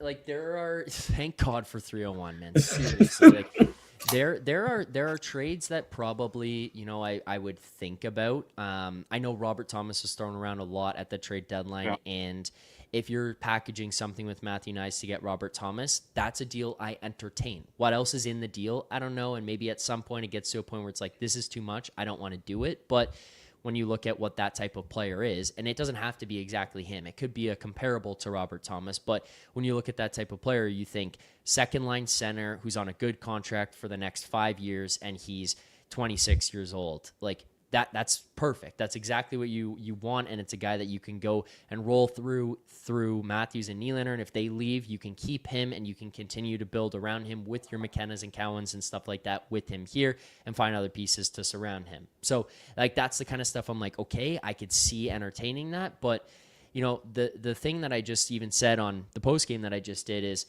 if you trade Matthew Knies for the package that you were supposedly going to trade him for at the deadline and I'll address that in a second too, because it ties into this. But if you're going to trade him for the Montreal trade, and the other one that got brought up, which goes into this, is the Chicago number 4 pick. And nobody said Nazar in the one I was talking about, but obviously that changes things. But if you're going to trade him for that 4th overall pick in Chicago, which has been brought up because Chicago's obviously interested, to me, that just tells you that's the first move of trading Knies and then Matthews and then Nylander and then because if you're trading Matthew Knies to bring those guys, it's a rebuild, boys. Like, you're rebuilding. Which I don't think I don't think that's a bad, like, the idea of getting McKenna and Stenberg, and let's be honest, I don't have full faith in Chicago next year if they get a first round pick from there. I mean, you could really rebuild this thing pretty quickly, and that's without trading the 2 biggest stars there. I don't think that's a horrible option. I think it's unlikely, but if you really believe, because I think you really need to weigh the option, like, is what you're doing right now going to attract Matthews enough to stay? I don't know.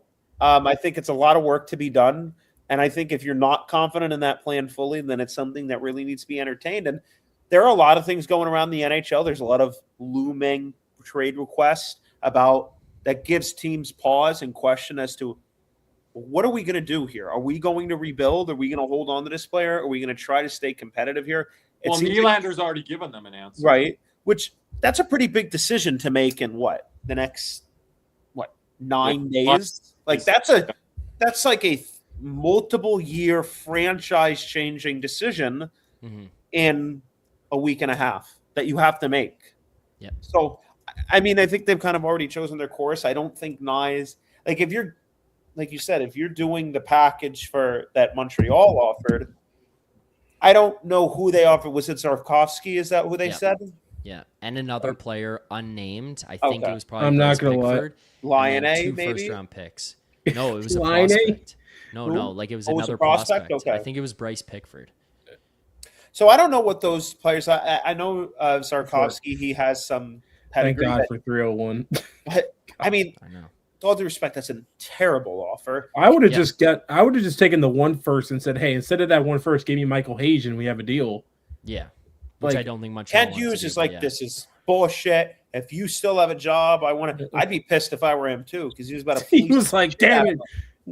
He almost had the fleecing of all fleecings. They would have had to put a statue of the guy for pulling off that trade. They wouldn't have even wanted to win anything. They would have just put a statue up for that. I would have fleeced your dumb ass if you knew. Hey, that might have saved the Panthers' cup chances for next year, Curb. Honestly. Well, also the other thing I'll say too, guys, like with the Knies trade thing that I keep bringing up is he's 24 years old. Yeah. So if you go into this and whatever you decide to do here, let's say you keep the guys, right? You keep Knies, you keep Matthews, you keep Nylander, and this season doesn't work out. And it's not good. Matthews wants out and Nylander wants out because they look at this and they say this team isn't good.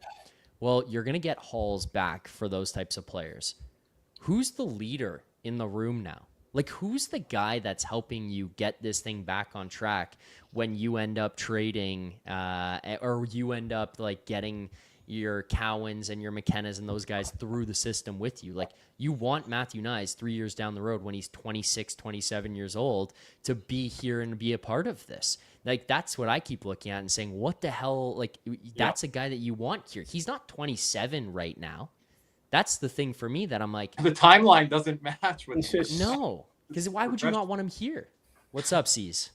What's going on, Zach? I don't think we've introduced each other. No, I don't think we've met officially here. Nice to meet you. You too, man. I love your work especially with Toronto there. I love what you're saying here. So I want to allow Zach to answer this question, but I do want to talk about the Cup final and the. Yeah, before he leaves today, I want to ask him his thoughts on Carolina and the Eastern Yeah. Conference. I know we'll have him back. Talk about him again.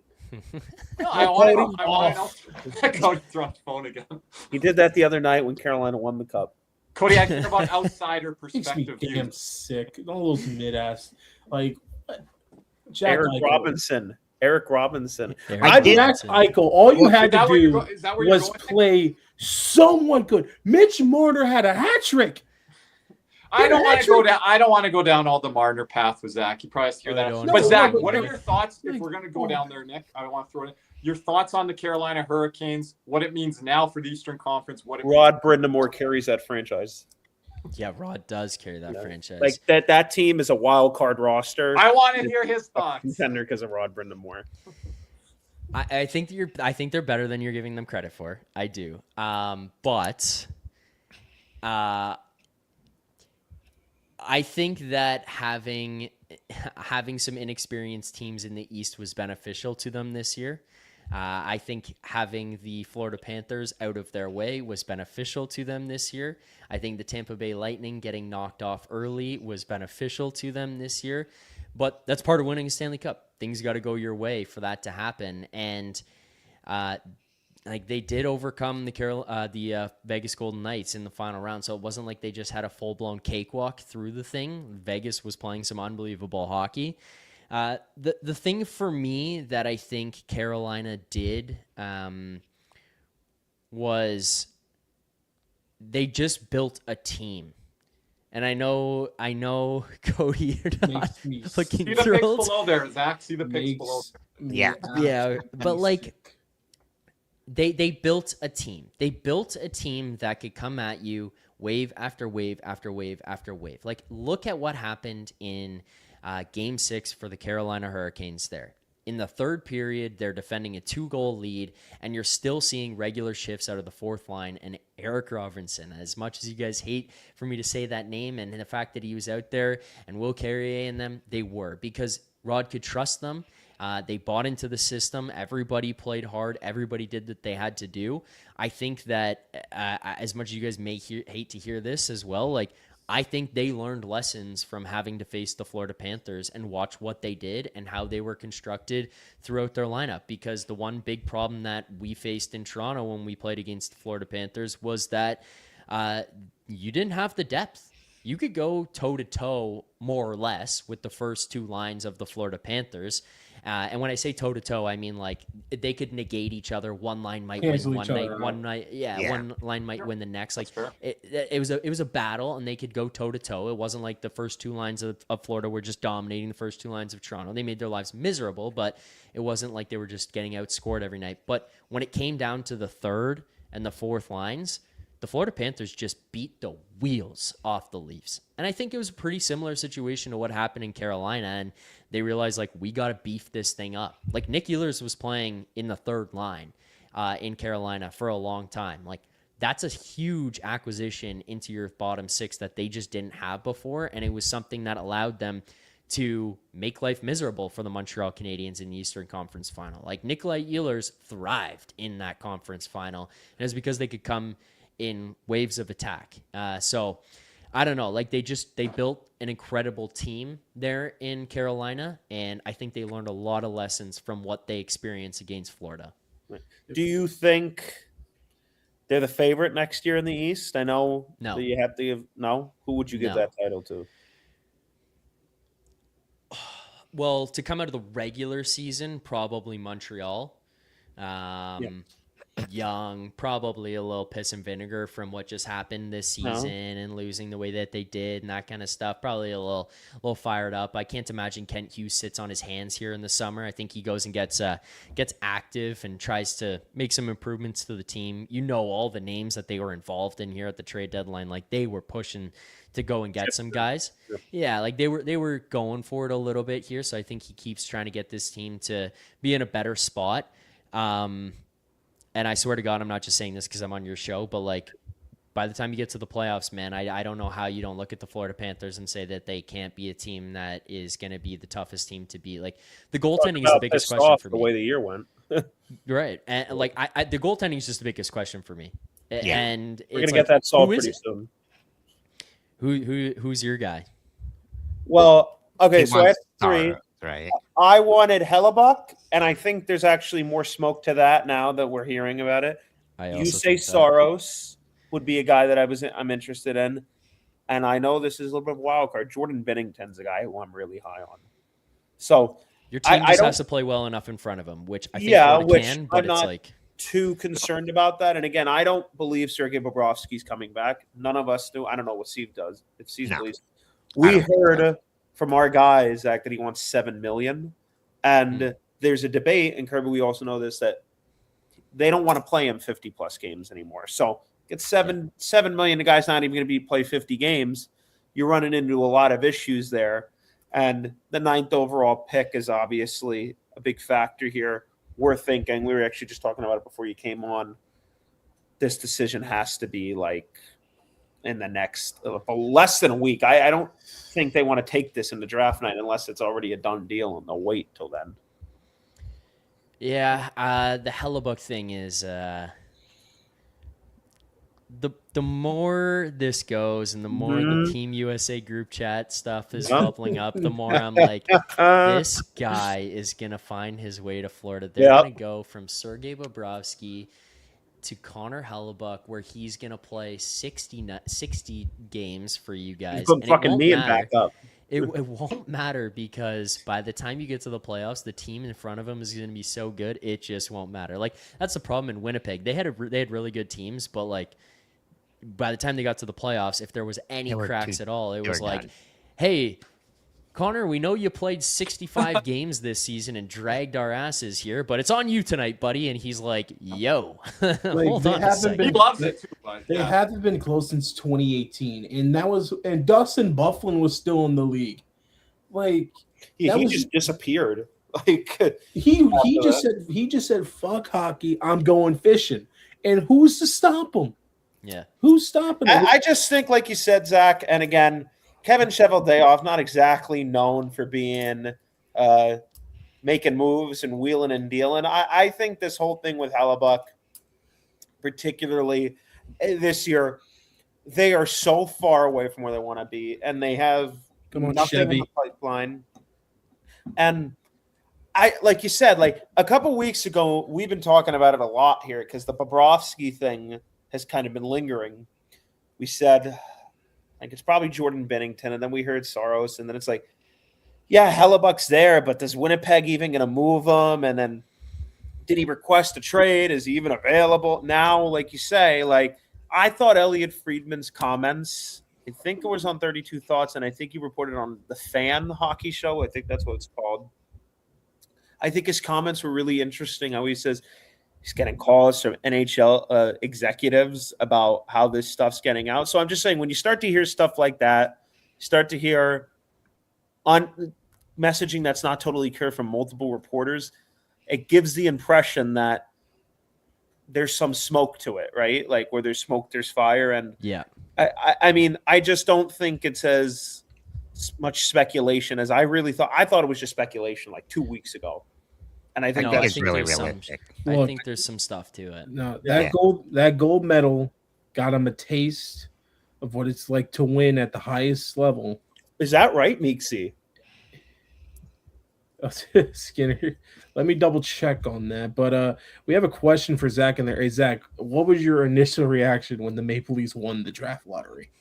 Oh, I haven't talked to you guys since this. Oh, I was going to say, I messaged did you when you Arcano guys come won. into your mind, especially after the first Look, time? I messaged him It when they did. won. I did message him. Because Kirby messaged me and Cody messaged me, and I was like, I was on a high for a while after that happened. Like, okay, so just to take you guys through this, I thought I was just expecting like the leafiest thing ever to happen, which was just going to be losing it. It was going to be a double whammy where we were going to end up giving the 6th pick to Boston because the Panthers won the draft lottery, and we were going to get sandwiched to that point where we gave up the pick, and then we were just going to have to watch you guys pick McKenna or trade the pick or whatever the hell you guys were going to do, and then watch the Bruins pick 6th with the Maple Leafs pick. I was like, this is going to be a night of torture. So that was what I was expecting. And then The first ball came up and the Leafs odds jumped to like 18%. The second ball comes up and they went down to 3%. And right then and there, I was like, white flag, it's over. Like, we're cooked. And then when that 12 ball came up, just part of my reaction was excitement winning the first overall pick. And part of it was just relief that I didn't have to deal with worst case scenario that like the Boston Bruins were taking the 6th overall pick. So it was, I jumped up out of my seat. I was yelling. I was screaming. I was so excited that it happened. And then I was getting messages from people after, and I was like, all right, this is awesome. I'm not a Leafs hater, but I just want to see Chaika's like road be a little bit more difficult. Like, That was there's an bullshit. out The there. day after he got hired, like like, Sundin probably looked at him off camera. Was like, "Can you believe Wow, this what fucking shit? relief. Wow, fucking." After that press conference.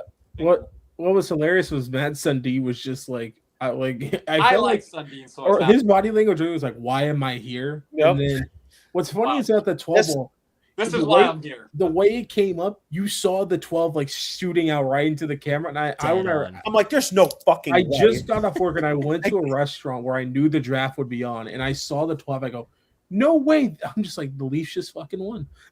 Oh, and That didn't even Vancouver cross my fans, mind. But another you know. thought crossed my mind. If you thought that Chaika press conference is bad, just wait till the fucking Mike Babcock one. Oh man, I can't fucking wait. Nothing can for be that. worse than Keith Pelly. I'm Jim sorry. Matheson, all of them. No, Buffet Bob, fucking go right at him. No, I don't Keith give a fuck. Keith Pelly, the original press conference, that one was horrible. That was something.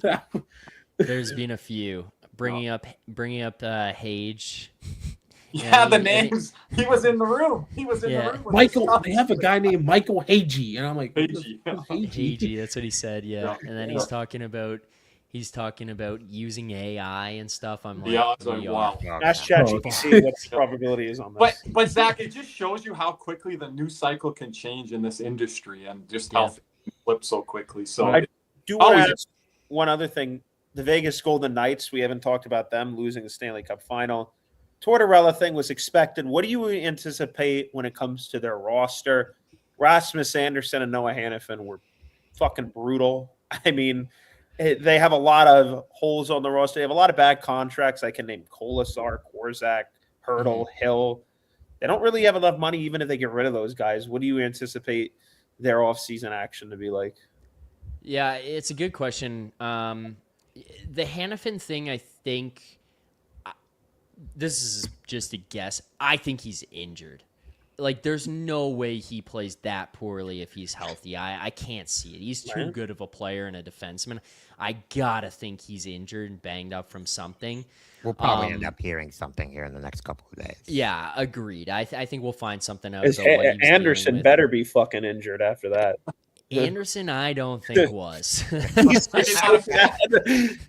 I just think that's the end of Anderson in Vegas. I get the impression that when the trade was made, there was probably some like, hey, we'll do a deal when the season is over, and Vegas is pretty ruthless with some of that stuff. I could see them doing the old, oh yeah, we'll do a deal, no thank you. Like, it's not I've happening. never seen a guy like. How often is it a guy's stock drops going to a cup final? he No got kidding. worse going to Vegas. Like, the more you saw of him, the worse it was. You rather we would have just went out in round one, he would have fucking made more money. Yeah. Like, His agent's probably kicking himself right now, being like, they got to stop Like, playing and- hockey. like By the dude, way- what the fuck? Like, how are you that bad to where you lose money over a cup Daniel- run? Racco Daniel Gudis got Geiger. $16 million off a cup run. Yeah. Like, and half Well, of that to- was just screaming at Joseph Wall's face. Like, Yeah. it's just like, but the thing is, it's just like, and by the way, I wanted my W on Anderson. I was the only person here that, out of Kirby and Nick and me that did not want Rasmus Okay, Anderson. me and Kirby, I think he was a dog in Calgary. He's great. in Calgary. we loved Oh, what was? Anderson and Calgary, and we loved Hannafin. he may have been a dog in Calgary, but he got freaking neutered pretty good over there I too. liked him in Calgary Like, a lot. he like, I've never seen a team not be able to handle a puck in my A puck entire management. existence. I'm not trying Like- to blame Torts, but it's like, at what point, like, he got asked a question, I think it was in game 2. So go 24 giveaways after it was, I don't even know what No, those and I'm by like, the way, is he watching the same game? I've never seen a team fail to manage the puck that poorly. And this is a team that was coached by Bruce Cassidy the whole year. They have Selke level players all throughout their forward lineup. These defensemen, they're talented. And Torts is saying in game 1, he's mic'd up. He's like, advance the fucking puck, advance the puck. And they still make the same mistake. His reaction to every goal was hilarious because he looked up at the Jumbotron. He wouldn't look down like this, like every other coach. You go, like, just look up and just shock. And by the way, Torts, go fuck yourself because you buried our boy Johnny Lazarus in a press conference. I mean, buried him. Like, Yep. It's just like John Nick DeBrio said, John, you can't treat dogs better than humans. You can treat them the same, but you can't treat them better. Credit to Rod though for I don't know if you guys caught it, but Laz asked Rod a question in the next press conference, and Rod looked at him and goes, "Great question, by the way." Like Torts buried his ass. Like, oh man. As for what Vegas does here, though, it sounds like that AHL coach. I'm blanking on his name right now, but he'll get. Is it Craig? Ryan Craig. Okay, it sounds like he's kind of in line to take that job here next in replacement of Torts. For the roster itself, I don't know, man. They got to get younger. Like, they got to get younger. You look at what they have right now. It's a lot of older guys, as you pointed out, the contracts, whether it's term or if it's AAV that they're eating up right now, they've got a lot of it. Now, that is a team that isn't scared of getting rid of guys. The only problem that they're going to run into at some point is your arsenal is running low. Like, how often are they moving off of guys and attaching picks or using picks to go bring other guys in? At some point, you just don't have the same quality of picks or amount of them left, and that's kind of where they're trending towards. It hasn't hit that point yet where they just have nothing, but they are heading in that direction. The biggest thing for me, because there's a lot of stuff they can do that's kind of patchwork throughout the lineup, and I think they can get themselves into a decent spot to get to the deadline and not have to worry about the offseason, but goaltending. Like, they are going to be in the market for goaltending. They got to fix other spots of their lineup, but, like, they got to go fix the goaltending. Well, like, Bob, that's great. Go get Bob. But, again, like, Nick, you said what you think the contract could have been that he's asking for from Florida. He ain't asking for a penny less in Vegas. My theory is, and I said, I don't think Carolina values the goaltending position enough to spend big money there. I think they'll look center, a la Dylan Larkin, something else may come to the market. But I really think, and actually Nick Fairbanks, or Guy Banksy, mentioned this first, LA could be a spot for Bob, and does Darcy Kemper find his way out of town? Could Vegas be a destination there? I also think, I mean, you'd have to think like Akira Schmid's a guy that, are they going to rely on him a little bit more next year with Carter Hart? I mean, Vegas, what? There's just one issue with Schmid. He's going to be signed. So, and they only have $4.6 million in cap space. Right. And how much is Dorofeev going to ask for? Like, well, and I know we say it every year, and it never happens. Offer sheets. Like, I wonder if teams just look at it and go, we got so much money to spend. It's different than any other time, yeah. Like, we can just go get horny and we can just give money to somebody. Dorofeev's an unbelievable player. Some team might just look at it and be like, all right, like, we got the picks to sacrifice here because you're going to have to give up compensation, obviously, in it, right? So you got to go and get it. Like, does somebody just say, forget it, like, we'll go get that, we'll go try at least, and then put Vegas in a bad spot because they give them 8.9 or like 9.2 for 2 years? Well, like Nick, even think about it. What if there's a team out there that's like, we desperately need scoring and we will pony up the extra 1.5 to get them to 10 and a half and make them uncomfortable? Yeah, I'm not saying that's an incredible contract for the guy, but they might look at it and be like, we got so much room. Yeah, I think Utah would be a team in a more of a position to do it. Like, I think St. Louis values those picks a little bit. But Utah. Why not Montreal? I mean, I know there's a need down the middle. You want to get nuts with what's going on right now? Go ahead. Let's do The it. Edmonton Oilers. That's what I was. I knew you were gonna say that. Oh Lord! But even then, What if Edmonton says, "Yeah, you want to block the coach"?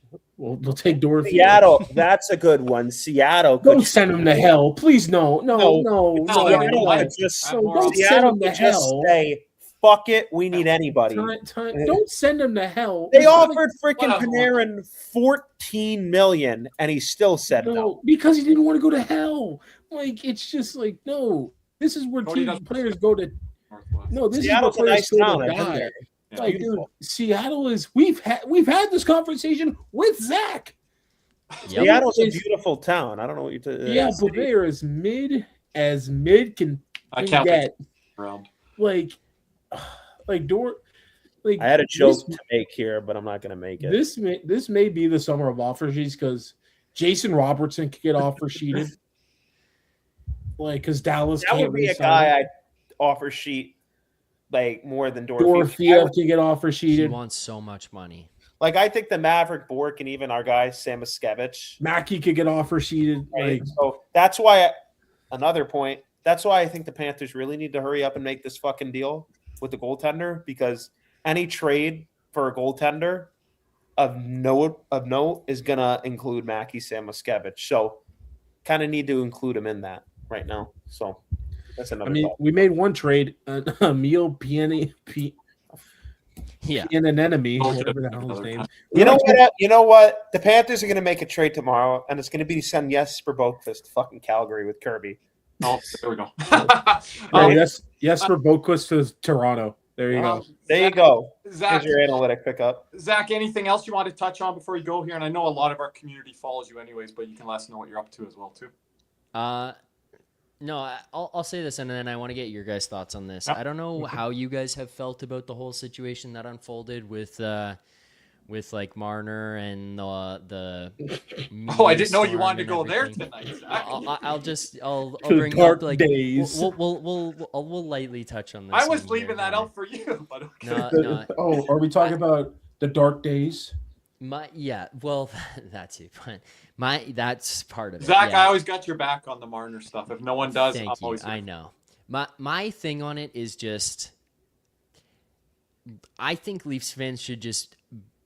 I'm not saying other fan bases can't give them shit. It's very easy to, and a lot of times very, very deserving. So I completely understand that. I'm not going to sit here and say, "Whoa, Leafs fans do nothing wrong." That's not what I'm getting at. But Leafs fans should be allowed to be happy that Mitch lost and didn't win the Conn Smythe. At the end of the day, he took shots at the city on his way out. He brought up the Dark Times comment. And no matter what you want to say, he didn't perform in Toronto. He should feel very honored that his security team. Oh yeah, you should DM his security back. That was incredible. That was incredible. We've been doing this for what? We've been doing this for a couple of years. I've never had any player's family member call me a piece of shit. At least not to my face. But that's pretty honored. I would be pretty honored. I couldn't believe that one when I got it. I was like, what the hell is this? And then I looked the guy up. I'm like, holy shit. I can't believe this. But it was insane that happened. And I'm not the only person. You guys know me. I don't take offense to it. I just thought it was insane who it was. I don't really care. But he didn't perform here, and Leafs fans are frustrated with that. And I know Tonio in the chat here says Marner didn't perform in Toronto, but nobody else did. Tonio's a Hawks fan. You're right. I don't think they're mad at that. They're mad at the weight. He's taking shots at the franchise. Yeah, if he would have just left with not saying anything, I don't think Toronto fans would be like. That's exactly it from my perspective. I don't think people realize as much that how frustrating it was for Leafs fans to live through it. The whole time he was here, it felt like he went to war with the fan base. He threatened to go to Switzerland. He threatened to sign offer sheets. He sucked every last penny out of them on that deal that he signed. And I think for a couple of years, he was probably a little bit overpaid. And then when he didn't perform in the playoffs, it's like those things come back to Leafs fans. Matthews and Nylander, Like Nylander's deal was immediately a sweetheart deal within 1 year after he signed it. Yeah, it was difficult to get there and he held out, but he also always said how much he loved it here and how much he wanted to be here and how he wouldn't go anywhere else. We never heard offer sheets, nothing. It was always Leafs. He made it hard to sign the deal, but then it was immediately a great deal. Like it was just the way the whole thing unfolded. So for Leafs fans to see him go out the way he did and, coupling it back with there was a deal there on the table for Mikko Rantanen and whether he would have signed here or not, I don't know, but it was reported that he was interested in coming here. So it was like we could have had Mikko Rantanen and he blocked that and he didn't want to do it and he was picking houses in Vegas in January and he was talking to guys at Four Nations about the city and where to live and that kind of stuff. Like those things rub people the wrong way.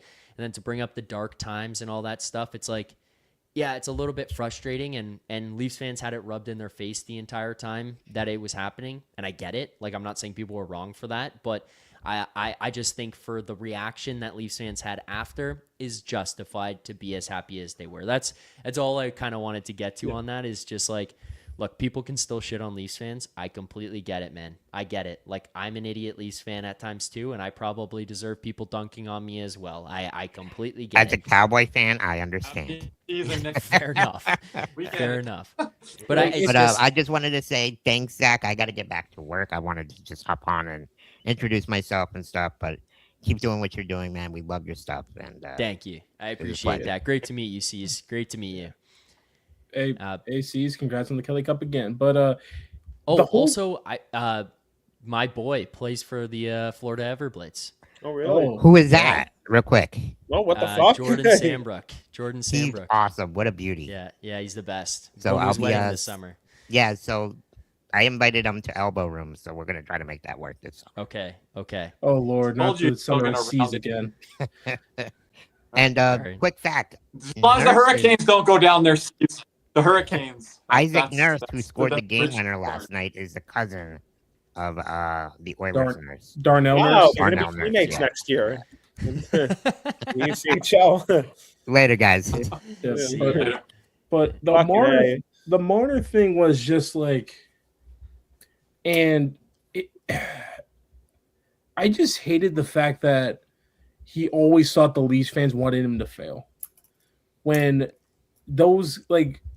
I saw all those Maple Leafs fans in Maple Leafs Gardens coming there for every playoff game, hoping game in and game out that you would score a big goal for them every day. The guys that bought your jerseys, the kids that idolized you growing up playing hockey, and it's kind of like a slap in the face. Like, it's not like they did you wrong by any means. You asked for a lot of money, they gave you it, and like whatever you wanted, you got. Like, you guys wanted Babcock fired. Babcock was fired. You wanted they got the best of everything, and Zach knows that. The best chefs, the best trainers, the best. It's just let's start with Kyle Dubas. But sniping at the city as you leave is so like it that I just can't stand that. Like, especially when it's people that supported you the entire time, and you could say whatever the media or whatever. The media is a different story. Like, if you want to snipe at Steve Simmons, I don't think anyone's blaming you. But if you want to snipe at the fan base, like a guy like Zach, I hate to bring this up, but after Game 7 against Florida, just like felt like his heart got ripped out after they came back, won Game 6, and thinking maybe this is the time. This time is different, or when they were up 2-0 or anything like that. You didn't hate bringing that up. You didn't hate. I didn't hate hearing it. I'm not gonna lie. I didn't hate hearing it. But Zach, it's also the part there too where they don't agree with what you said, but he even mentioned, well, I just need to turn off social media. Well, can I also say this? No, right?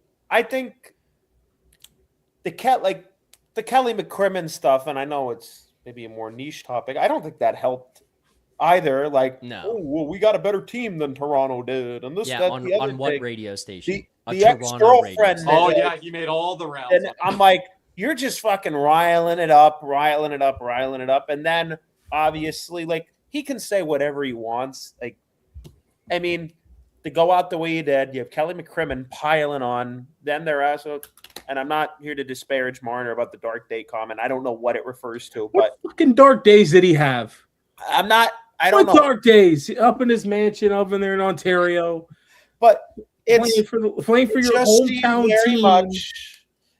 Like what dark days? Like, I think the biggest thing, and Kirby, you talk about this, like that contract, like negotiation, Yeah, like it goes back to the that. shit that was pulled, and like that was not a good product. Like, Kirby, we've talked about the Bobrovsky thing, how things could change if things don't go well. I mean, some of the stories that came out about that, like, Well, and Zach, I always compare back to my day with Eric Lindros' family, and I have personal family friends that know the Lindros family. like was it 13.93 or some shit like that? 10.94. Number? It matches a 10.9. lot of that, Zach, that I Like, what are we know, fucking doing? that here? I know about Lindros, right? And that's my feelings on Marner, right? I know the Lindros situation a little bit more personal than the Marner. Even one. the Elliott story that came out after, guys, like, right? Like the other thing that got brought up is that, you know, his camp held it over the Maple Leafs' head the entire time he was in Toronto because Lou Lamoriello didn't give him the same signing bonus that he gave Austin Matthews. Yep. Like, you made $10.93 million because you wanted number 93 for the next, 6 years or whatever it was that he signed in Toronto. Like, you made enough money. You made enough endorsement deals, but you held a grudge for 9 years because they didn't give you the same ELC bonus that Matthews got. Like, Well, Matthews was the first overall overall pick. pick. He scored 40 goals in his first year. Like, it all made sense immediately. Like, those are the things that just rub Leafs fans the wrong way, where it was like, we gave you everything and nothing was ever good enough. Like, he was treated like a hero here until he just turned it back on them. So that's the stuff that just like drives me nuts. Like, even the fact that, you know, they were pissed off that after he was drafted, they didn't bring him into the NHL right away and they sent him back to junior, but Matthews got to play right away. Like, it was always like Comparison. a comparison where it's like, hey, you're on the same team, and then he took it out on the Leafs and the fans for these things that he didn't like, and some of which I think are just extremely petty. And Are some you of the- saying that some of the back and forth too with Nylander and Marner wasn't great, and I think Nylander's getting a bad reputation of what he's done in the playoffs as being the playoff driver. Now, Nylander did himself no favors this past year, but again, like the stuff with Nylander and Marner, I thought that was really petty as well, and how the narrative tried to change here with Marner's run here with Vegas. I well, was also like the optics of doing all that? Like, you've heard the term. You could be a piece of shit and really good at what you do, and you could be really shit at what you do, but you could be really nice, but you can't be both. I don't know if you've ever heard that saying. Like, the optics with everything that kind of went on there, and I'm not even mentioned Mitch Marner's the father thing. It was just that's a whole nother story. Better get skating, Mitch. I swear to God. that goes back. Even to his the dad thing though, like, just quickly on that, like, it's been now publicly reported that his dad used to call into Toronto radio stations if his kid was criticized and tell the radio stations like to fuck off. Like, that stuff is like nuts. You know what I mean? Like, Yeah. Like, all that, and I get it. No, I don't. All that. No, we And don't get it. We don't understand. To play the way you We're did. mere peasants It's like- compared to them. It's not just falling short. It just seemed very different when you watched Mitch Marner versus Austin Matthews and Willie Nylander. It was just different. Like, I'll go back. Zach, you might have said this. I don't remember who said it. You go back to that Boston series in 2024 when Austin Matthews goes out, I believe it's in game 4, and Mitch Marner scores a beautiful behind the legs. Like, he goes through his own legs and he puts it home. And he's like, that should have been a goal that jump-started him. yeah. And then it was right back to the same shit the next shift.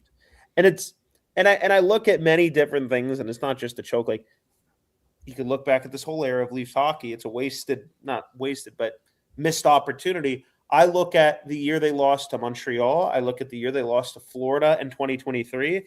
Look at the year they lost to us in 2025, given that they had a 2-0 lead. I even look at 2024.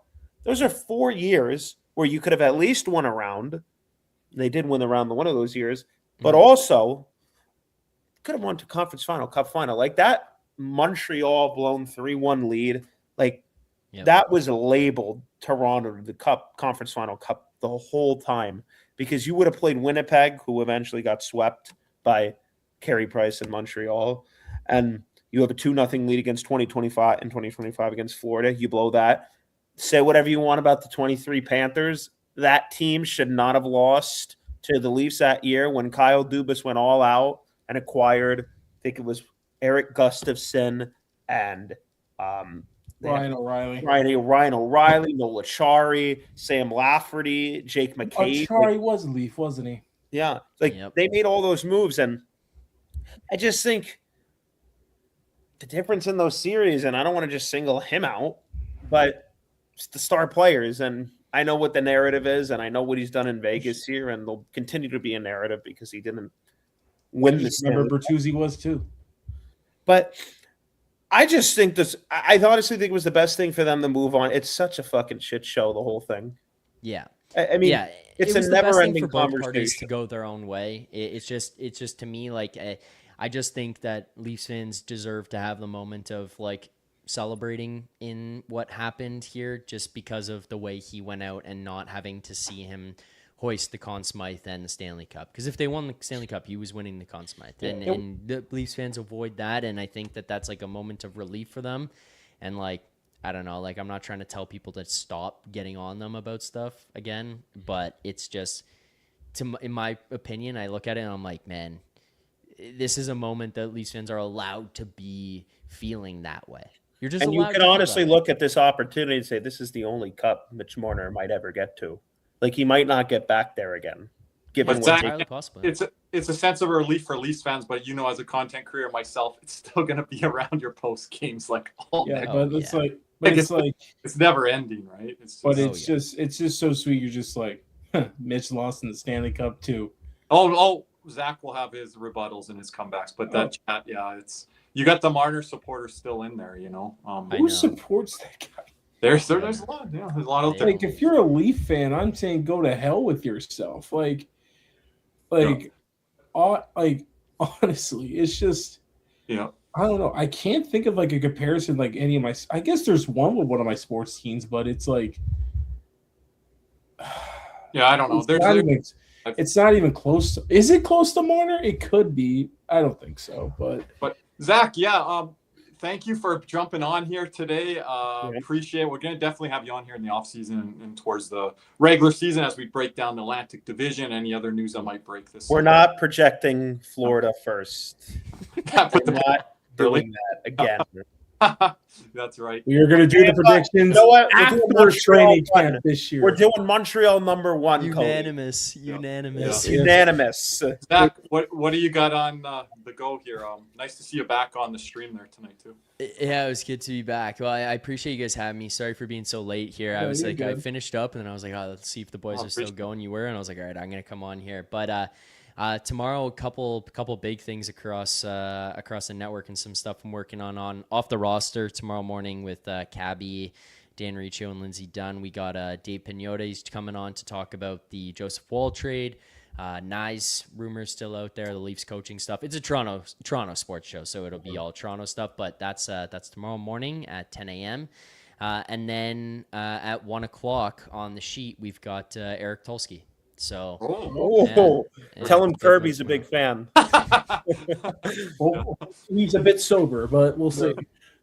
Yeah, so that's what we got coming up. And then as for post-game shows, I don't know. The Marlies play again on Thursday. I was going to try to do more, but I got concert tickets for Christmas, so I can't go. I got Bailey Zimmerman on Thursday. Okay. Oh, wow. Yeah, so I got a concert, and I was like, yo, like, I love doing the show. I love the Marlies, but, like, I'm not skipping this concert to do the Marlies post-game. If they go to Game 5 on Saturday night, I'll be back then. But otherwise, I'll be on sheet and off the roster and hopefully coming on here more. Yeah, awesome. Yeah, we'd have you on here on After Darks, but the Saturdays always conflict with the Leafs. Yeah. Yeah, and then we were going late last season. People were like miserable. Yeah. Oh, what do you think? Same fucking story. 10 o'clock game ends. Me and Cody come on here. Yeah, Panthers win this, lose this one again. 10 games to go.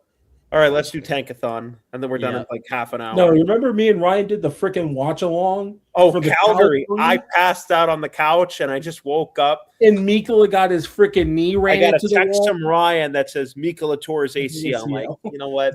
I don't give a fuck. Let's just end this shit. We were cooked. Like it was just like we were down like 5-1. We can't win in that fucking building. Thank God it's dying. And Mikola just got ran the hell over. And it's just like But yeah, Zach, appreciate your time. We'll definitely have to have you back. So Yeah. hey, Zach, Thank you guys for having me. Appreciate it. No problem. Fun as always. So thank enjoy you the guys. concert, big fella. Yeah, Thanks, Zach. thank you. I will. Enjoy your I summer. will. Hey, Thank you. You guys too. yes, All sir. right, see you guys. See you. I think that's Well, all. Extra. That went longer than we thought, but Yeah. we've had 20 strong all night. NHL season's over. We're still going till 2 a.m. This is not a 24-hour stream here. You know what? Fuck it. Let's just do it. Alex, Oh, you go piss. the building. We'll take shifts. We're the beef. Kirby, you're earlier. Me and Cody will go to bed, and then I'll wake up and you go to bed, and then Cody, when he gets home from work, he'll take over. Imagine that there were so many moves in one day that we just kept going on a loop here. I trust that our wonderful audience will stay with us the whole time. If Tony Chuck will be here with us. leaves Florida and wins the Cup of Vegas, he'll hit him forever. No, if he snipes us on the way out repeatedly, then yeah. But if it's on mutual terms or and other stuff happens, then no. I'll just tell you this: I don't know. I don't think he's going to do it. And yes, Meeksy, we should do that. I I already would- told Cody. I don't think I he's would going to do it. smoke them both. But like, it's not in his character. But like, if Bob takes shots at Florida heading out, which I don't think he will. Bob's not like that. I don't think he will. But Nick, I don't know. your I'm feelings- really surprised at how this thing played out.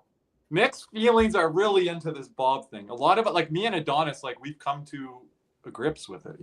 I could give a damn. Just get a goalie. Yeah, But I agree with that, Cody. Yeah, and Cody ain't gonna be Cody. You can get on Nick for the new goalie if it's a couple of these guys. listen. In my opinion, I'll Bob. defend Bennington, but I need both of you with In me. my opinion, Bob's the greatest goalie the Panthers have ever had, and he's gonna be like that for a while. I don't think anyone should wear number 72 again for the Panthers. Like he's Help Bob. Not anymore, but help Bob. He'll be here. But anyway, wrapping Hold up. on a minute, Cody, before we do. Can we get? Oh my No. god! There we go, Kirby. Help Bob to help Connor. Oh God, got new ones going on here. Connor McDavid. Oh, but Get some anyway, wrapping up here tonight. We appreciate everyone for watching with us on this late night episode of Cats and Rats After Dark. Once again, have your post notifications on. We will go live if there's any Panthers breaking news, so we will always be ready for that. But signing off here tonight for Kirby, Nick, and myself, we say thank you. And as always, let's go, Cats.